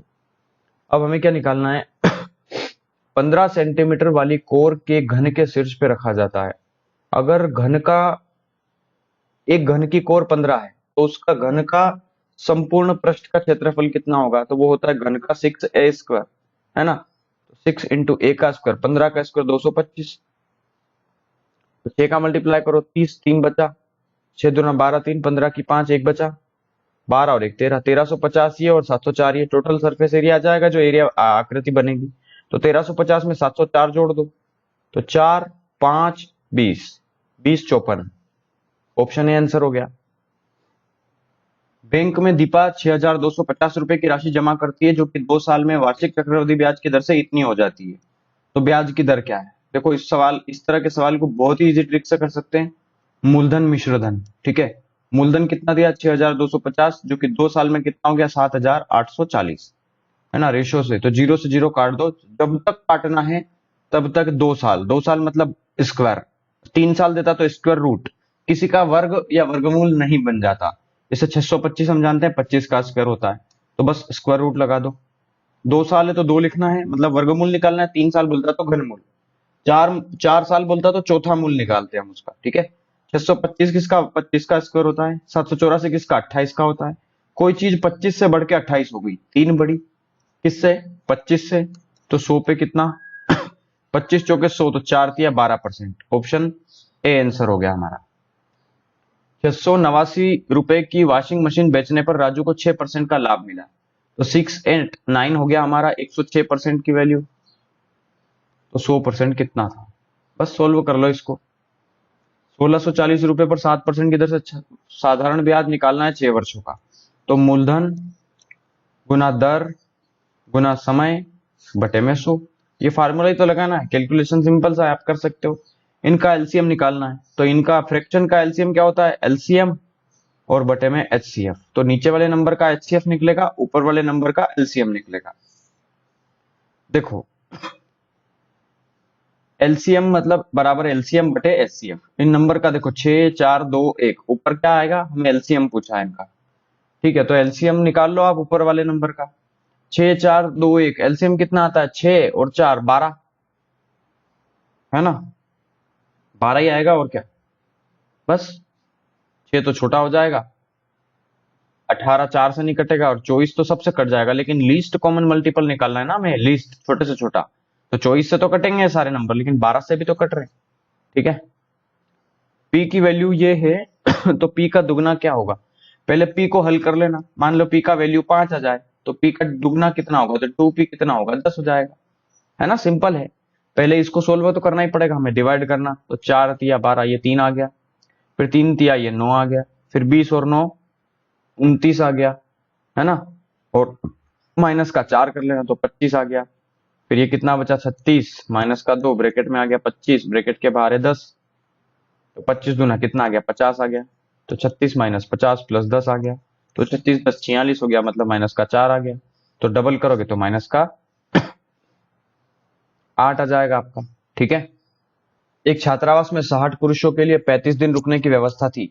10 दिन बाद छात्रावास में 15 पुरुष और आ गए। उसी दर पर उपभोग करने के बाद शेष व्यवस्था कितने दिन तक उपयोग की जा सकती है। देखो 60 पुरुषों के लिए 35 दिन की व्यवस्था थी, ठीक है, 10 दिन के बाद मतलब 60 लोग 10 दिन तक तो रुके, फिर प्लस 15 लोग और आ गए, तो अब लोग कितने हो गए, 75, और उनके लिए कितने दिन व्यवस्था चलेगी। ठीक है, क्रॉस मल्टीप्लाई कर लो, 60 गुना 35 बराबर आ गया 60 गुना 10, मल्टीप्लाई मत करना गलती कर दोगे, प्लस 75x। इसको आप इधर घटा दो, तो देखो इधर जब ये जाएगा तो यहाँ पे क्या आ जाएगा, ये माइनस आ जाएगा सिर्फ। ठीक है, और यहाँ पे क्या आ जाएगा, बराबर। तो 60 गुना 35 में से 60 गुना 10 घटाना है, तो 60 कॉमन ले लो और 35 में से 10 घटा दो सिर्फ, तो कितना बचेगा, 25। अब 60 गुना 25 कर लो, बराबर कितना है, 75 है, गुना 1 से। तो 15 चौके 60, 15 पंजे 75, और 5 से इसको काट दो 5 बार, तो 5 चौके 20 दिन। ऑप्शन ए आंसर हो गया हमारा। 0.0236 को सरलतम रूप में लिखने पर प्राप्त साधारण भिन्न क्या होगा। देखो अगर हमें यह देखना है कि 0.0236 और बार किस पे है, 36 पे। ठीक है, तो अगर हमें उसको नॉर्मली साधारण फ्रैक्शन में लिखना है तो पूरे नंबर को लिख लो, 236 को। ठीक है, लेकिन 236 में से जितने नंबर बार के आगे थे, मतलब कितने नंबर हो गए, 1 और 1 2, और जितने नंबर थे उतने ही नंबर हमें घटाना है। ठीक है, बस इस चीज का हमें ध्यान रखना है। और जितने नंबर पे बार था उतने हमें 9 लगाना है, 9 9। ठीक है, और जितने नंबर बार के अलावा थे, मतलब एक ये और एक ये, जिन पे बार नहीं था, उनकी बजाय हमें 0 लगाना है। देखो ये बार पर एक कंप्लीट वीडियो बन सकती है, क्योंकि कंसेप्ट थोड़ा सा इसका लंबा है, समझ में नहीं आएगा ऐसे। तो आप अभी फिलहाल समझ लो, 234 बटे 9900 आ गया। ठीक है, तो 9900 अभी तो नहीं दिख रहा है, इसको हम एक काम करते हैं, इसको हम काटने की कोशिश करते हैं। इसको कैसे काटे हैं, 4 3 7 दोनों, 3 से काट दो इसको, है ना, 3 से काटेंगे तो नीचे तो 3300 आ जाएगा, लेकिन ये लगभग 3 2 5 4 9, 3 से काट लो इसको, 3 तो 21, 22 23, 2 बचा, 3 8 24, तो 3 तिया 9, 3 तिया 9। ठीक है, फिर ये 8 7 15, फिर 3 से काट लो इसको, 3 दूना 6, 3 छंग 18 बटे 3 एकम 3, 3 एकम 3। ठीक है, 26 बटे 1100,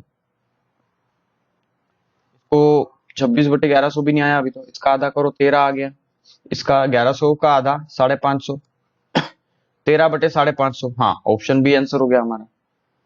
एक बारंबारता बंटन में 5 क्रमागत वर्षों में से प्रत्येक की चौड़ाई 5 है, निम्न वर्ग की निम्न सीमा 10 है।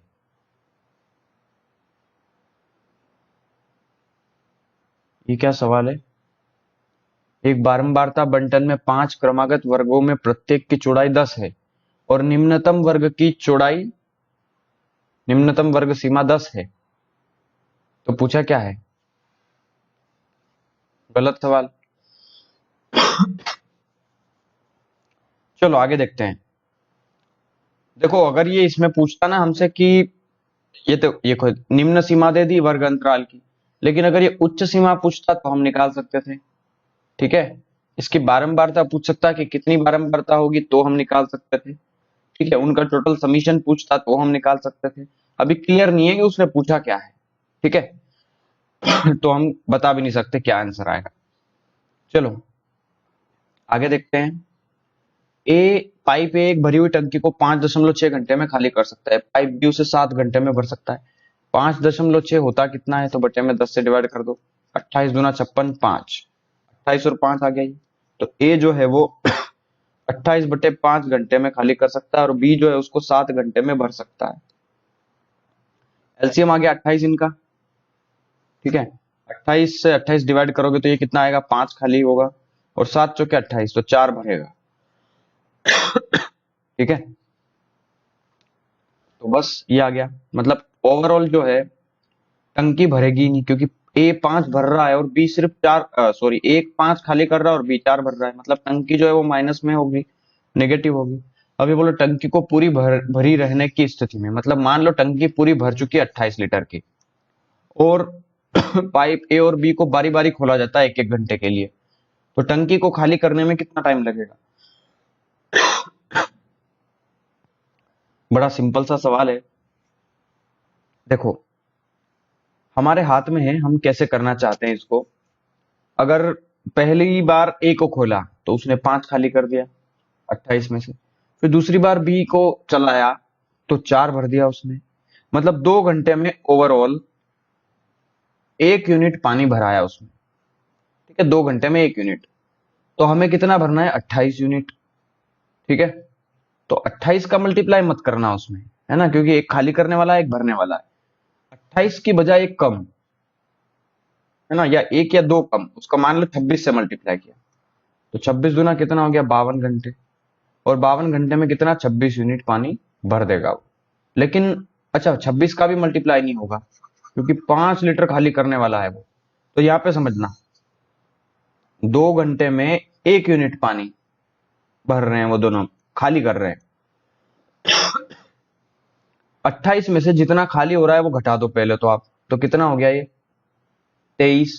तो ऐसे नंबर से मल्टीप्लाई करना है कि लगभग 23 आ जाए। 23 का ही मल्टीप्लाई कर दो, 23 यूनिट पानी खाली हो जाएगा कितनी देर में? 23 दूना 46 घंटे में। ठीक है, अब अगली बार वापस एक ही बारी आएगी तो वो 1 घंटे में कितना करेगा खाली? फिर 5 खाली कर देगा, तो 23 और 5 कितना? 28 खाली कर देगा। 28 खाली करने का मतलब जानते हो आप? पूरी की पूरी टंकी खाली कर देगा। तो 46 ये और एक ही है, 47 घंटे लगेंगे उसको। ठीक है, समझना पड़ेगा, समझने की कोशिश करना पड़ेगा अगर नहीं समझ में आया तो, या फिर सर्च करना time and work by perfection academy, SD Yadav book. SD Yadav से मैंने 145 क्वेश्चंस कराए हैं टाइम एंड वर्क के, एक ही वीडियो में। कम से कम 4 या 5 घंटे की कुछ वीडियो बनी है वो, तो कंप्लीट देख लेना। किसी भी टाइप का क्वेश्चन आ सकता है, टफ से टफ और बेसिक से बेसिक। एक बार पूरी वीडियो देख लेना, एक दिन अपना बिगाड़ दो उसमें। देखो, सीखने में ही बिगाड़ोगे, फालतू की नौटंकी तो करना नहीं है हमको। तो हम 4 घंटे हमारे खुद के सीखने में हम लगा सकते हैं। तो अगर आपने वो कंप्लीट चैप्टर देख लिया एक बार आपने, फिर कोई नंबर नहीं काट पाएगा आपका टाइम एंड वर्क में। 7/11 का दशमलव रूप में व्यक्त कीजिए। दशमलव रूप में व्यक्त कर लो आप, पहले 11 से डिवाइड कर दो इसको, है ना, पॉइंट आएगा। फिर ये कितना हो गया? 11 छंग 66, 11 छंग 66, ये रिपीटिशन होता रहेगा, है ना। 11 छंग 66, 67, 68, 69, 70, 40 हो गया। तो 11 तिया 33, 33, 7 बच गया, फिर 70, 11 छंग 66, तो ये 6 3 का रिपीटिशन हो जाएगा। 0.63 63 63 63। तो हम क्या कर सकते हैं, 0.63, देखो 63 रिपीट हो रहा है बार बार, तो 63 पे बार लगा देते हैं, तो ऑप्शन सी आंसर हो गया। कौन सी संख्या 9 से विभाजित है? देखो 9 से कटने का पहला रूल, इस संख्या विषम होना चाहिए। यहां पे तो सम संख्या दी हुई है, ये नहीं कटेगा। दूसरा रूल कि 9 से कटने का एक और रूल, देखो 9 से कटने का एक रूल ये भी होता है, सॉरी मैं गलत बोल गया, 3 से कटने का रूल ये होता है कि उन संख्याओं का सम, सी गलत कर दिया मैंने, सी आंसर हो भी सकता है उसका, ठीक है, अभी हम नहीं कह सकते क्योंकि सम जो है वो 3 से कटता है ना, इनका सम जो है वो 3 से कटना चाहिए, तो वो 9 से भी कटेगा। जैसे 9 कटता है 3 से, 9 कटता है 3 से, 5 और 4 9, ये भी कटता है, लेकिन 6 3 से कटता है, ठीक है। लेकिन हमें 9 से काट के देखना है उनको, तो देखो 9 से 9 कटेगा, 9 से 9 कटेगा, 5 और 4 9 कटेगा, लेकिन 9 से 6 नहीं कटेगा, तो ये आंसर नहीं होगा। ये 9 कट जाएगा, ये 9 कट जाएगा, 6 और 6 12, 12 9 से नहीं कटता, ये भी आंसर नहीं होगा। 8 और 1 9 9 से कट जाएगा, 4 और 3 7 और 2 9 9 9 से कट जाएगा, बिल्कुल ऑप्शन सी आंसर हो गया। 8 और 1 9 9 से कट जाएगा, 3 2 5 और 1 6 6 9 से नहीं कटता, तो ये आंसर नहीं होगा। कोई भी नंबर ले लो अपने हिसाब से, 2 3 4 5 6, क्या ये 9 से कटेगा? तो जोड़ लो, 5 और 4 9 9, तो 9 से कट जाएगा, 6 और 3 9, ये ना यहां तक भी कट जाएगा, लेकिन ये जो 2 बचेगा ये 9 से नहीं कटेगा, तो ये अभाज्य है 9 से, ठीक है। 162 मीटर लंबी रेलगाड़ी 54 की स्पीड से एक प्लेटफॉर्म को 44 सेकंड में पार करती है, तो प्लेटफॉर्म की लंबाई बताओ। 54 की स्पीड से, तो 54 गुना 5/18 बराबर 162 मीटर लंबी रेलगाड़ी, और प्लेटफॉर्म की लंबाई मैंने एल मान ली, उसको 44 सेकंड में पार कर गई। तो 18 तिया 54 हो गया, 5 तिया कितना आ गया 15, और 44 का मल्टीप्लाई करोगे तो 15 गुना 44 बराबर 162 प्लस एल आ गया। तो 15 चौके 60 के शून्य, 6 बचा, 15 चौके 60 से 66, 162 को उठा के इधर ले आओ तो 162 माइनस में हो जाएगा, 10 में से 2 गया तो 8 बचा, 7 हो गया ये, 16 में से 7 गया तो 13, 16 में से 7 गया तो 9 बचा, ठीक है, और ये 1 गया तो 2 गया तो सॉरी 4 बचा, तो 498 ऑप्शन आंसर, ऑप्शन बी हो गया हमारा आंसर यहाँ पे, ठीक है। ये हम कर सकते हैं। एक्स और वाई की आयु दी हुई है, 3 साल बाद की आयु दी हुई है, एक्स और वाई कितना होगा? देखो वाई की वर्तमान आयु पूछी है, तो वाई कितना होता है 4, 4 का मल्टीपल निकाल लो आप पहले तो 4 का मल्टीपल क्या होता है? 24 होता है, 22 तो होता नहीं है, 26 भी नहीं होता, 27 भी नहीं होता, तो ऑप्शन बी आंसर हो गया आपका। देखो थोड़ा सोचने का नजरिया देखो यार आप, एक्स और वाई का उम्र का रेशो दिया था 5:4 में, ठीक है, तो वाई कितना दिया हुआ है 4, तो कोई 4 का ही गुणज होगा, जो भी उम्र होगी कटने, देखो कोई नंबर कटने के बाद 4 हो गया, कोई नंबर इतना बड़ा था जो जिसको किसी से काटा और वो कितना आ गया 4, मान लो एक्स से काटा वाई को, तो इस एक्स को वहां पहुंचा दो और 4 को यहां ले आओ, तो y/4 इक्वल टू भी x होगा, मतलब जो भी नंबर होगा वो 4 से तो कटेगा ही कटेगा, तो जो भी नंबर था वो 4 से कटने के बाद आया होगा, तो 4 का मल्टीपल होगा, तो 4 से कटा होगा तो 24 ही कट सकता है 4 से। सोचने का नजरिया देखोगे तो समझ में आ जाएगा, वरना 145 क्वेश्चंस देख लो, समझ में और अच्छे से आ जाएगा। चलो इंद्र और चंद्र अकेले अकेले 20 और 80 दिन में कोई काम समाप्त कर सकते हैं। इंद्रा और चंद्रा, ये 20 दिन में, ये 80 दिन में, एलसीएम आ गया 80 इनका, तो 20 चौके 80, 80 एकम 80, ठीक है। इंद्र काम शुरू करता है, 3 दिन तक काम करता है और 5 दिनों के लिए छुट्टी ले लेता है, जिसके दौरान चंद्र काम करता है। देखो इंद्र काम करता है और फिर चंद्रा काम करता है, इंद्रा 3 दिन तक काम करता है, ठीक है, तो 3 दिन तक काम करता है और 1 दिन में 4 काम करता है, तो 12 काम कर देगा। फिर 5 दिनों तक छुट्टी ले लेगा वो, अब 5 दिनों तक चंद्रा काम करेगा और 5 दिन में चंद्रा 1 काम करता है, तो 5 काम करेगा। इसका मतलब टोटल 3 दिन और 5 दिन, 8 दिनों में कितना काम कर दिया उन्होंने? तो 12 और 5 17 काम कर दिया। उनको करना कितना है? 80 काम करना है, ठीक है। तो ऐसे नंबर से मल्टीप्लाई करना है कि उसमें से देखो पहले तो आप 12 घटा दो उसमें से, तो 80 में से आप 12 घटा दो, है ना, क्योंकि ये तो लास्ट वाला एक आदमी 3 दिनों में कर लेगा। तो 10 में से 2 गया तो 8, 2 गया तो 6, 68, 17 चौके 68, 4 का गुणा कर दे हम इसमें लगभग, तो सर 17 चौके 68 आ गया, तो 8 चौके 32 दिन आ गए। ठीक है, अब देखना हमें करना कितना है, 80 काम करना है।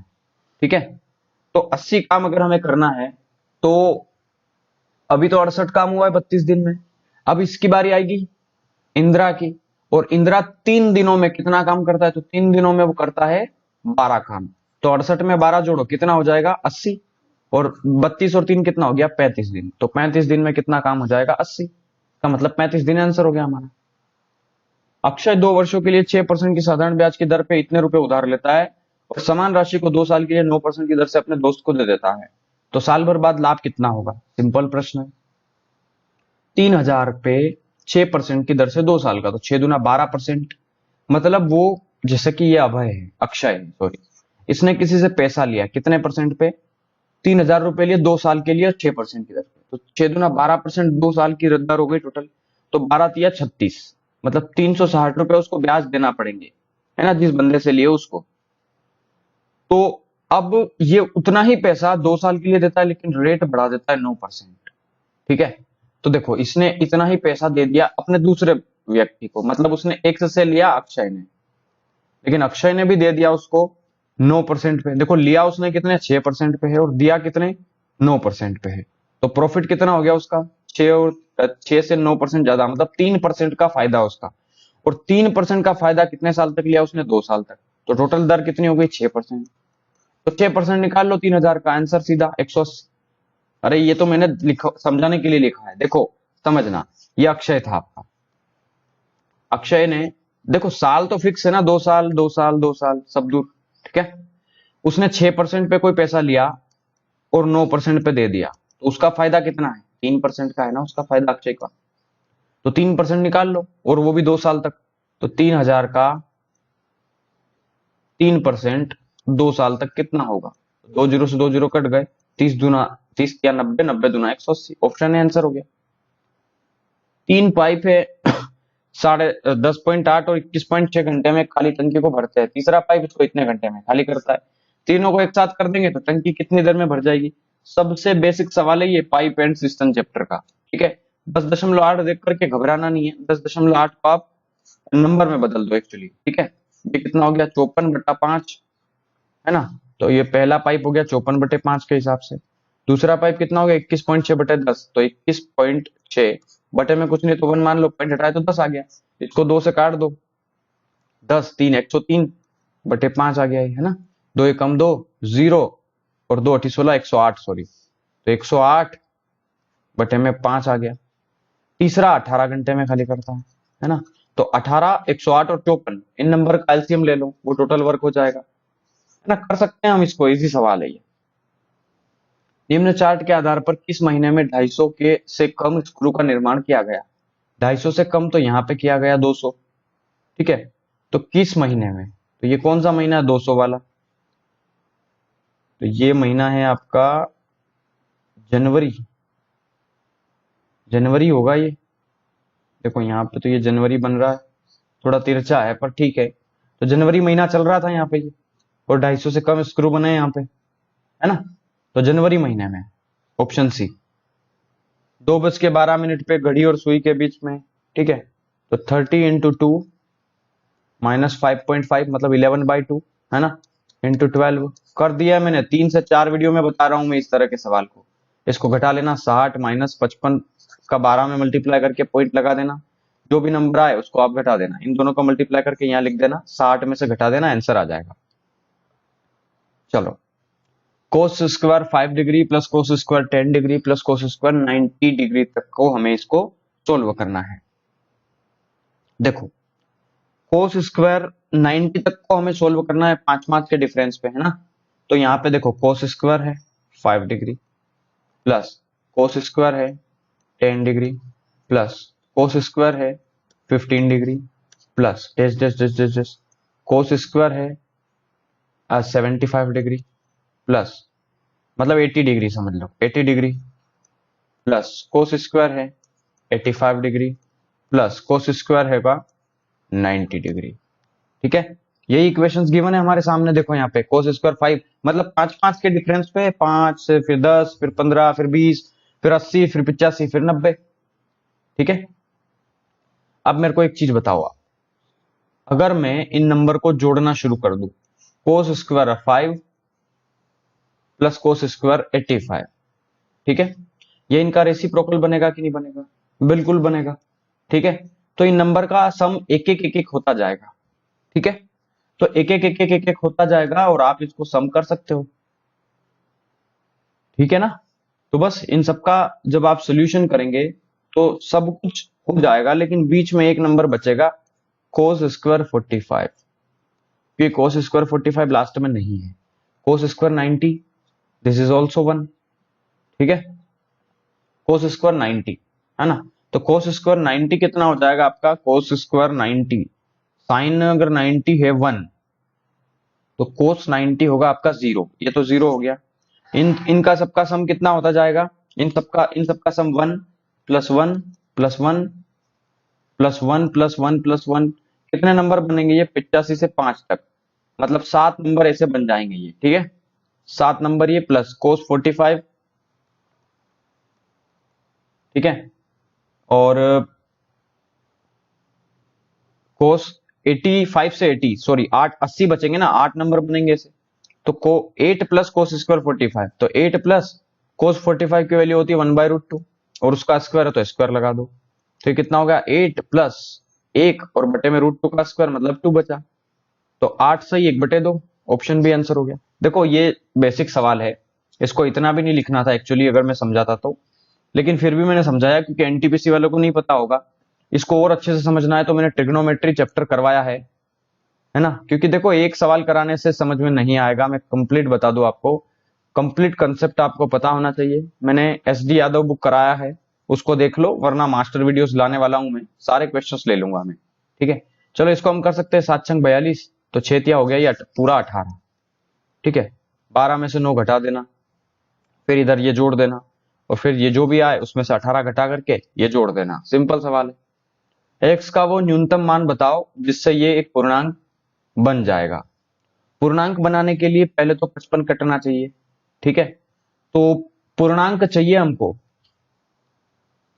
तो ऐसा नंबर ढूंढिए यहां पे इसकी जगह जो इसको कंप्लीटली काट दे।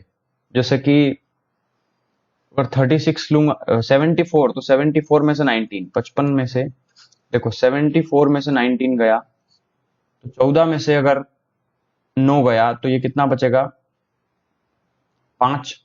14 में से 9 गया तो, और ये 2 हो गया तो 5, ये 55 हो गया, है ना, 55।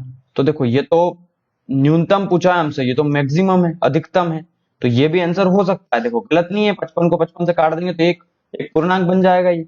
ठीक है, अब आगे देखो, ये तो मैक्सिमम है, सबसे छोटी वैल्यूज देखो, यहाँ सबसे छोटा -14 है, तो 55 में डिवाइड करो -14 और -19, कितना हो गया ये? 55/9 और एक 10, 3 13 की 3 और एक ये 3 33, तो 11 पंजे 55, 11 तिया 33, अब ये कटेगा नहीं, है ना, तो ये तो क्या हो जाएगा? एक परिमेय संख्या बन जाएगी, ये आंसर नहीं होगा।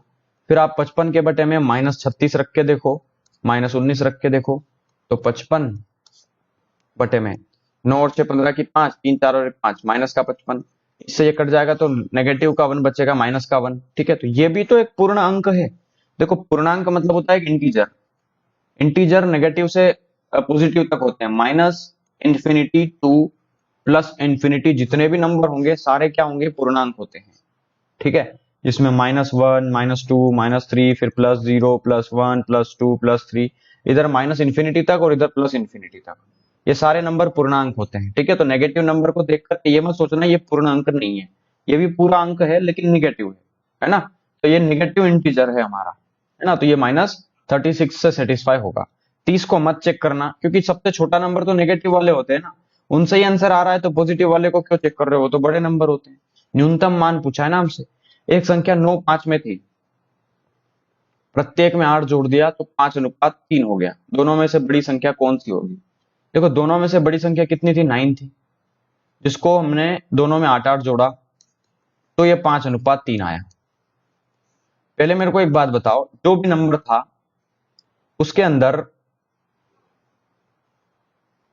ये 9x 5x था जो भी, बड़ी संख्या कौन सी होगी, तो बड़ी संख्या 9 थी हमारी, तो 9 का मल्टीपल होगी जो भी नंबर होगी। तो 9 से 80 नहीं कटता, 9 से ये नहीं कटता, 72 और 81 में से आंसर होगा एक। ठीक है, ऑप्शन से ही करूंगा मैं इसको। अब देखो 9 को मान लो मैं 72 समझता हूं, अगर ये नहीं हुआ तो ऑप्शन डी को पक्का टिक कर ही देना आप लोग। ठीक है, चलो अगर मैं 9 को 72 लिखता हूं तो 9 में कितने का मल्टीप्लाई किया मैंने, 8 का, तो 8 का इधर भी करो तो ये 40 हो गया। दोनों में 8 8 जोड़ दो तो ये हो जाएगा 48, और ये 8 जोड़ दोगे तो ये हो जाएगा 80। और 80 और 48 को काटो, क्या 5:3 आ रहा है, तो 16 से काट दो, 16 पंजे 80, 16 तिया 48, हाँ 5:3 आ गया, तो ऑप्शन बी आंसर। अगर नहीं आता तो 81 आंसर होता। ठीक है, चलो एक आयत जिसकी भुजाएं 12 और 4 है के द्वारा एक ऐसे समचतुर्भुज की पुनर्रचना की गई जिसके विकर्ण समान हो और एक कोण का मान 60 डिग्री हो, तो इस प्रकार निर्मित समचतुर्भुज का क्षेत्रफल कितना होगा। देखो आयत की भुजाएं 12 और 4 है तो उसका परिमाप कितना हो गया, पहले तो मेरे को ये बताओ, फिर मैं डायग्राम के थ्रू भी समझा सकता हूं। ऐसे समझो आप, अगर एक भुजा 4 है और दूसरी भुजा, तो देखो पहली भुजा 12 है तो दूसरी सामने वाली भुजा भी 12 होगी, तो 12 और 12 24, और 4 और 4 8, तो 24 और 8 कितना हो गया, 32। परिमाप हो गया 32 हमारा। अब इससे हमें एक समचतुर्भुज बनाना है, तो ये आयत था, इससे हमें क्या बनाना है, एक समचतुर्भुज बनाना है। तो के द्वारा एक ऐसे समचतुर्भुज की रचना की गई जिसके विकर्ण समान हो, बराबर विकर्ण का हो वो। ठीक है, और एक कोण का मान 60 डिग्री हो, कोई भी एक एंगल मान लो 60 डिग्री का। इस प्रकार निर्मित समचतुर्भुज का क्षेत्रफल कितना होगा, दोनों विकर्ण बराबर होना चाहिए, परिमाप उसका 32 है, तो हर एक भुजा कितनी होगी, 8 8 8 8 8 चौके 32 हो जाएगा, ये सारी भुजाएं जोड़ करके। अगर एक भुजा 8 है और दोनों विकर्ण बराबर हैं, समझना, एक भुजा 8 है और सारे विकर्ण उसके बराबर है, तो जो भी आंसर आएगा वो 8 का मल्टीपल आएगा। तो देखो सारे ही 8 के मल्टीपल है, तो टेंशन नहीं है। ठीक है, अब अगर हमें कोई भी एक एंगल पता है और उसके आमने सामने की दो, मतलब उसके पड़ोस की दो भुजाएं पता है, जैसे ये देखो ए बी सी डी, तो त्रिभुज एबीसी के अंदर देखो एक एंगल बीच का पता है हमें 60 और दो भुजाएं पता है, तो हम जानते हैं ए स्क्वायर साइन थीटा की फार्मूले से हम इसको निकाल सकते हैं, है ना। समचतुर्भुज का क्षेत्रफल भी होता है ये, समचतुर्भुज का क्षेत्रफल क्या होता है, अगर दो साइड दी हो और उनके बीच का एंगल दिया तो ए स्क्वायर साइन थीटा, तो ए स्क्वायर मतलब भुजा, ए स्क्वायर कितना है, 8 का square 64 into sine theta, sine 60 degree. ठीक है, तो साइन 60 डिग्री क्या होता है, √3/2। ठीक है, तो साइन 60 तो 64 गुना √3/2, तो इससे ये कटेगा 32 बार, तो 32√3, ऑप्शन सी आंसर हो गया हमारा। इसका सरलतम रूप क्या है, सरलतम रूप हम निकाल सकते हैं इसको अगर मैं चाहूं तो इसको इजीली कैलकुलेट करूं ऐसे ही, या फिर मैं एक और काम कर सकता हूं इसको।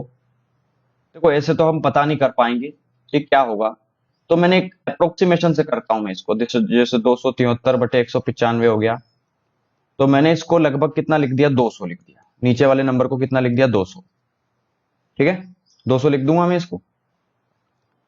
अब मैंने कितना किया, ये इधर से 5 बढ़ाया है, ठीक है, और ये इधर क्या है, इसका डबल है। ठीक है, तो इधर मेरे को कितना बढ़ाना पड़ेगा, 5 का डबल, तो ये 5 का, देखो ये नंबर देखो ना, यहाँ 1 है और यहाँ 2 है। ठीक है, तो लगभग डबल है ये, तो डबल बढ़ा दो इसका, तो 273 और 10 कितना हो गया, 283।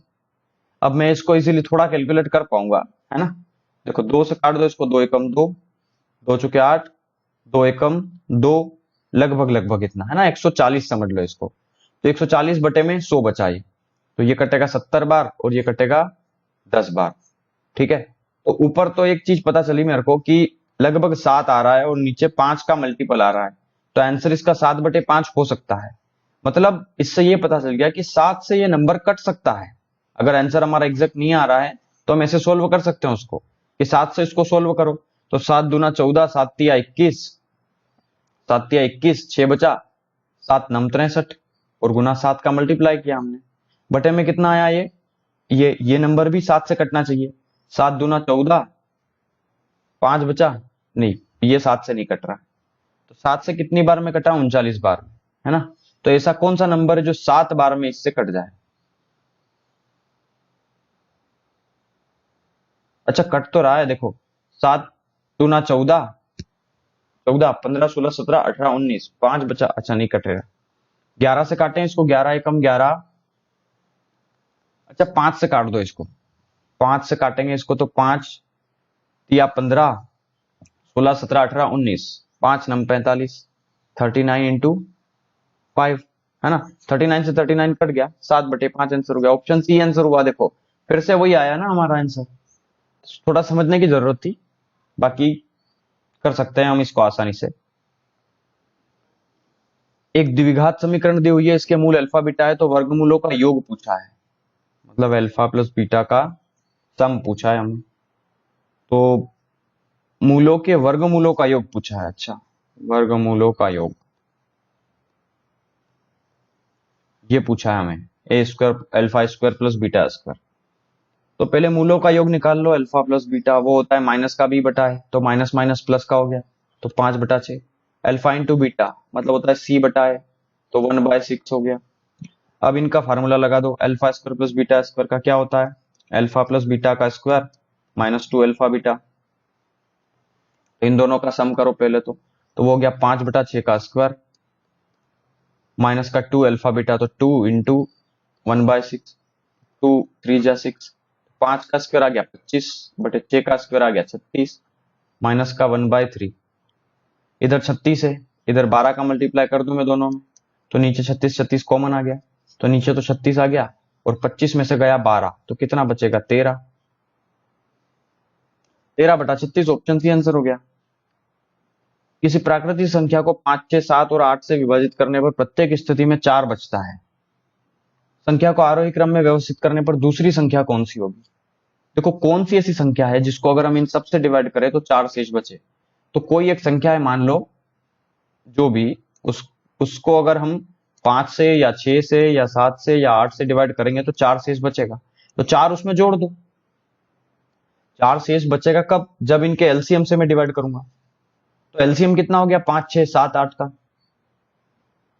5 6 7 8 का एलसीएम ले लो, 5 6 7 8,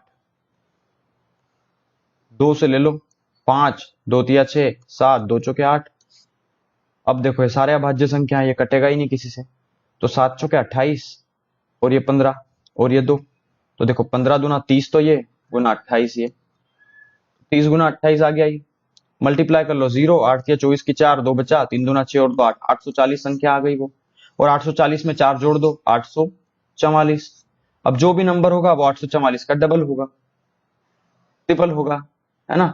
4 शेष बच रहा है, तो देखो 844, अच्छा 844 दिया है ऑप्शन में, ठीक है, तो 844 दिया तो है, लेकिन ये बोल रहा है इन संख्याओं को आरोही क्रम में व्यवस्थित करने पर दूसरी संख्या कौन सी होगी। देखो 844 को अगर हम आरोही क्रम में लिख दें, आरोही क्रम मतलब बढ़ते हुए क्रम में, ठीक है, तो बढ़ते हुए क्रम में तो पहली संख्या 844 आएगी, इसका अगला नंबर क्या आएगा, अगले नंबर मतलब इसका डबल करो, तो 4 दूना 8, 4 दूना 8, 8 दूना 16, है ना, 1688 आएगा। फिर अगला नंबर क्या होगा, फिर इसका ट्रिपल करो, तो 4 तिया 12 की 2 एक बचा, 4 तिया 12 और एक 13 की 3 एक बचा, 4 8 32 और एक 33 3332, ठीक है। तो ये बोल रहा है कि अगर आरोही क्रम में लिखेंगे तो दूसरी संख्या क्या आएगी, तो पहली संख्या 844 आएगी, तो दूसरी संख्या 1688 आएगी, मतलब ऑप्शन का ए आंसर होगा हमारा। तो चलिए ठीक है, ये फिर गोला का एक सवाल आ गया बेसिक सा, इसको हम यहाँ पे छोड़ रहे हैं, इसको मैं आपको इसीलिए बता दिया है, आप करिएगा इसको, वरना कल मैं फिर इस वीडियो में इसको ले लूंगा और यहां से हम कंटिन्यू करेंगे इसके, ठीक है। मेरे पास बुक है और शायद एक वीडियो और बनेगी इसकी, बस लास्ट वीडियो होगी कल की, ठीक है। तो कल लास्ट वीडियो में इसको हम कंप्लीटली सॉल्व कर लेंगे, कोशिश करूंगा कि कल की वीडियो लास्ट ही हो हमारी, क्योंकि 5000 कितने 285 क्वेश्चन हैं, 5285, ये जो ग्रुप डी को हम सोल्व कर रहे हैं इसके अंदर बस, तो हमने कुछ 500-600 का क्वेश्चंस थे, इसके 700 कुछ क्वेश्चंस, तो वो हम सारे कर लेंगे, और एक एक क्वेश्चंस करवाया मैंने, कोई भी नहीं छोड़ा है, ठीक है। और हमारे हो गए हैं 55, तो बचे कितने हैं 30 क्वेश्चंस। तो कल की वीडियो छोटी होगी और उसी के साथ हमारा ग्रुप डी खत्म हो जाएगा, फिर एएलपी स्टार्ट करेंगे, लेकिन एएलपी के पहले मैं ग्रुप डी के लिए, एनटीपीसी के लिए और एएलपी के लिए जो मास्टर वीडियोस है हमारी, उनको लेकर के आऊंगा, ठीक है, जिसमें सारे टाइप के लेवल कंप्लीट करा दूंगा। एसएससी वाले भी देख सकते हैं, जिसको बैंक वाले भी देख सकते हैं, है ना। भारत की किसी भी एग्जाम्स की तैयारी कर रहे हो आप, MP police, RJ police, UP police, ठीक है, उत्तराखंड पुलिस, बिहार पुलिस, जो भी राज्य हो, गुजरात पुलिस, सारे लोग देख पाएंगे उसको। मैं इतना डीप में लेके आऊंगा उसको, ठीक है, कंसेप्ट के साथ हम उसको डिटेल में पढ़ेंगे। तो बस ये कल की वीडियोस के बाद हम इनको डिटेल में शुरू करने वाले हैं, ठीक है। और हाँ, दिवाली पे मैं लाइव आ रहा हूँ, तो आप सभी लोग बड़े तैयार हो जाइए मुझसे बात करने के लिए, क्योंकि मैं खुद बहुत एक्साइटेड हूँ आप सभी से बात करने के लिए, ठीक है। काफी लोगों की कमेंट आ रही है।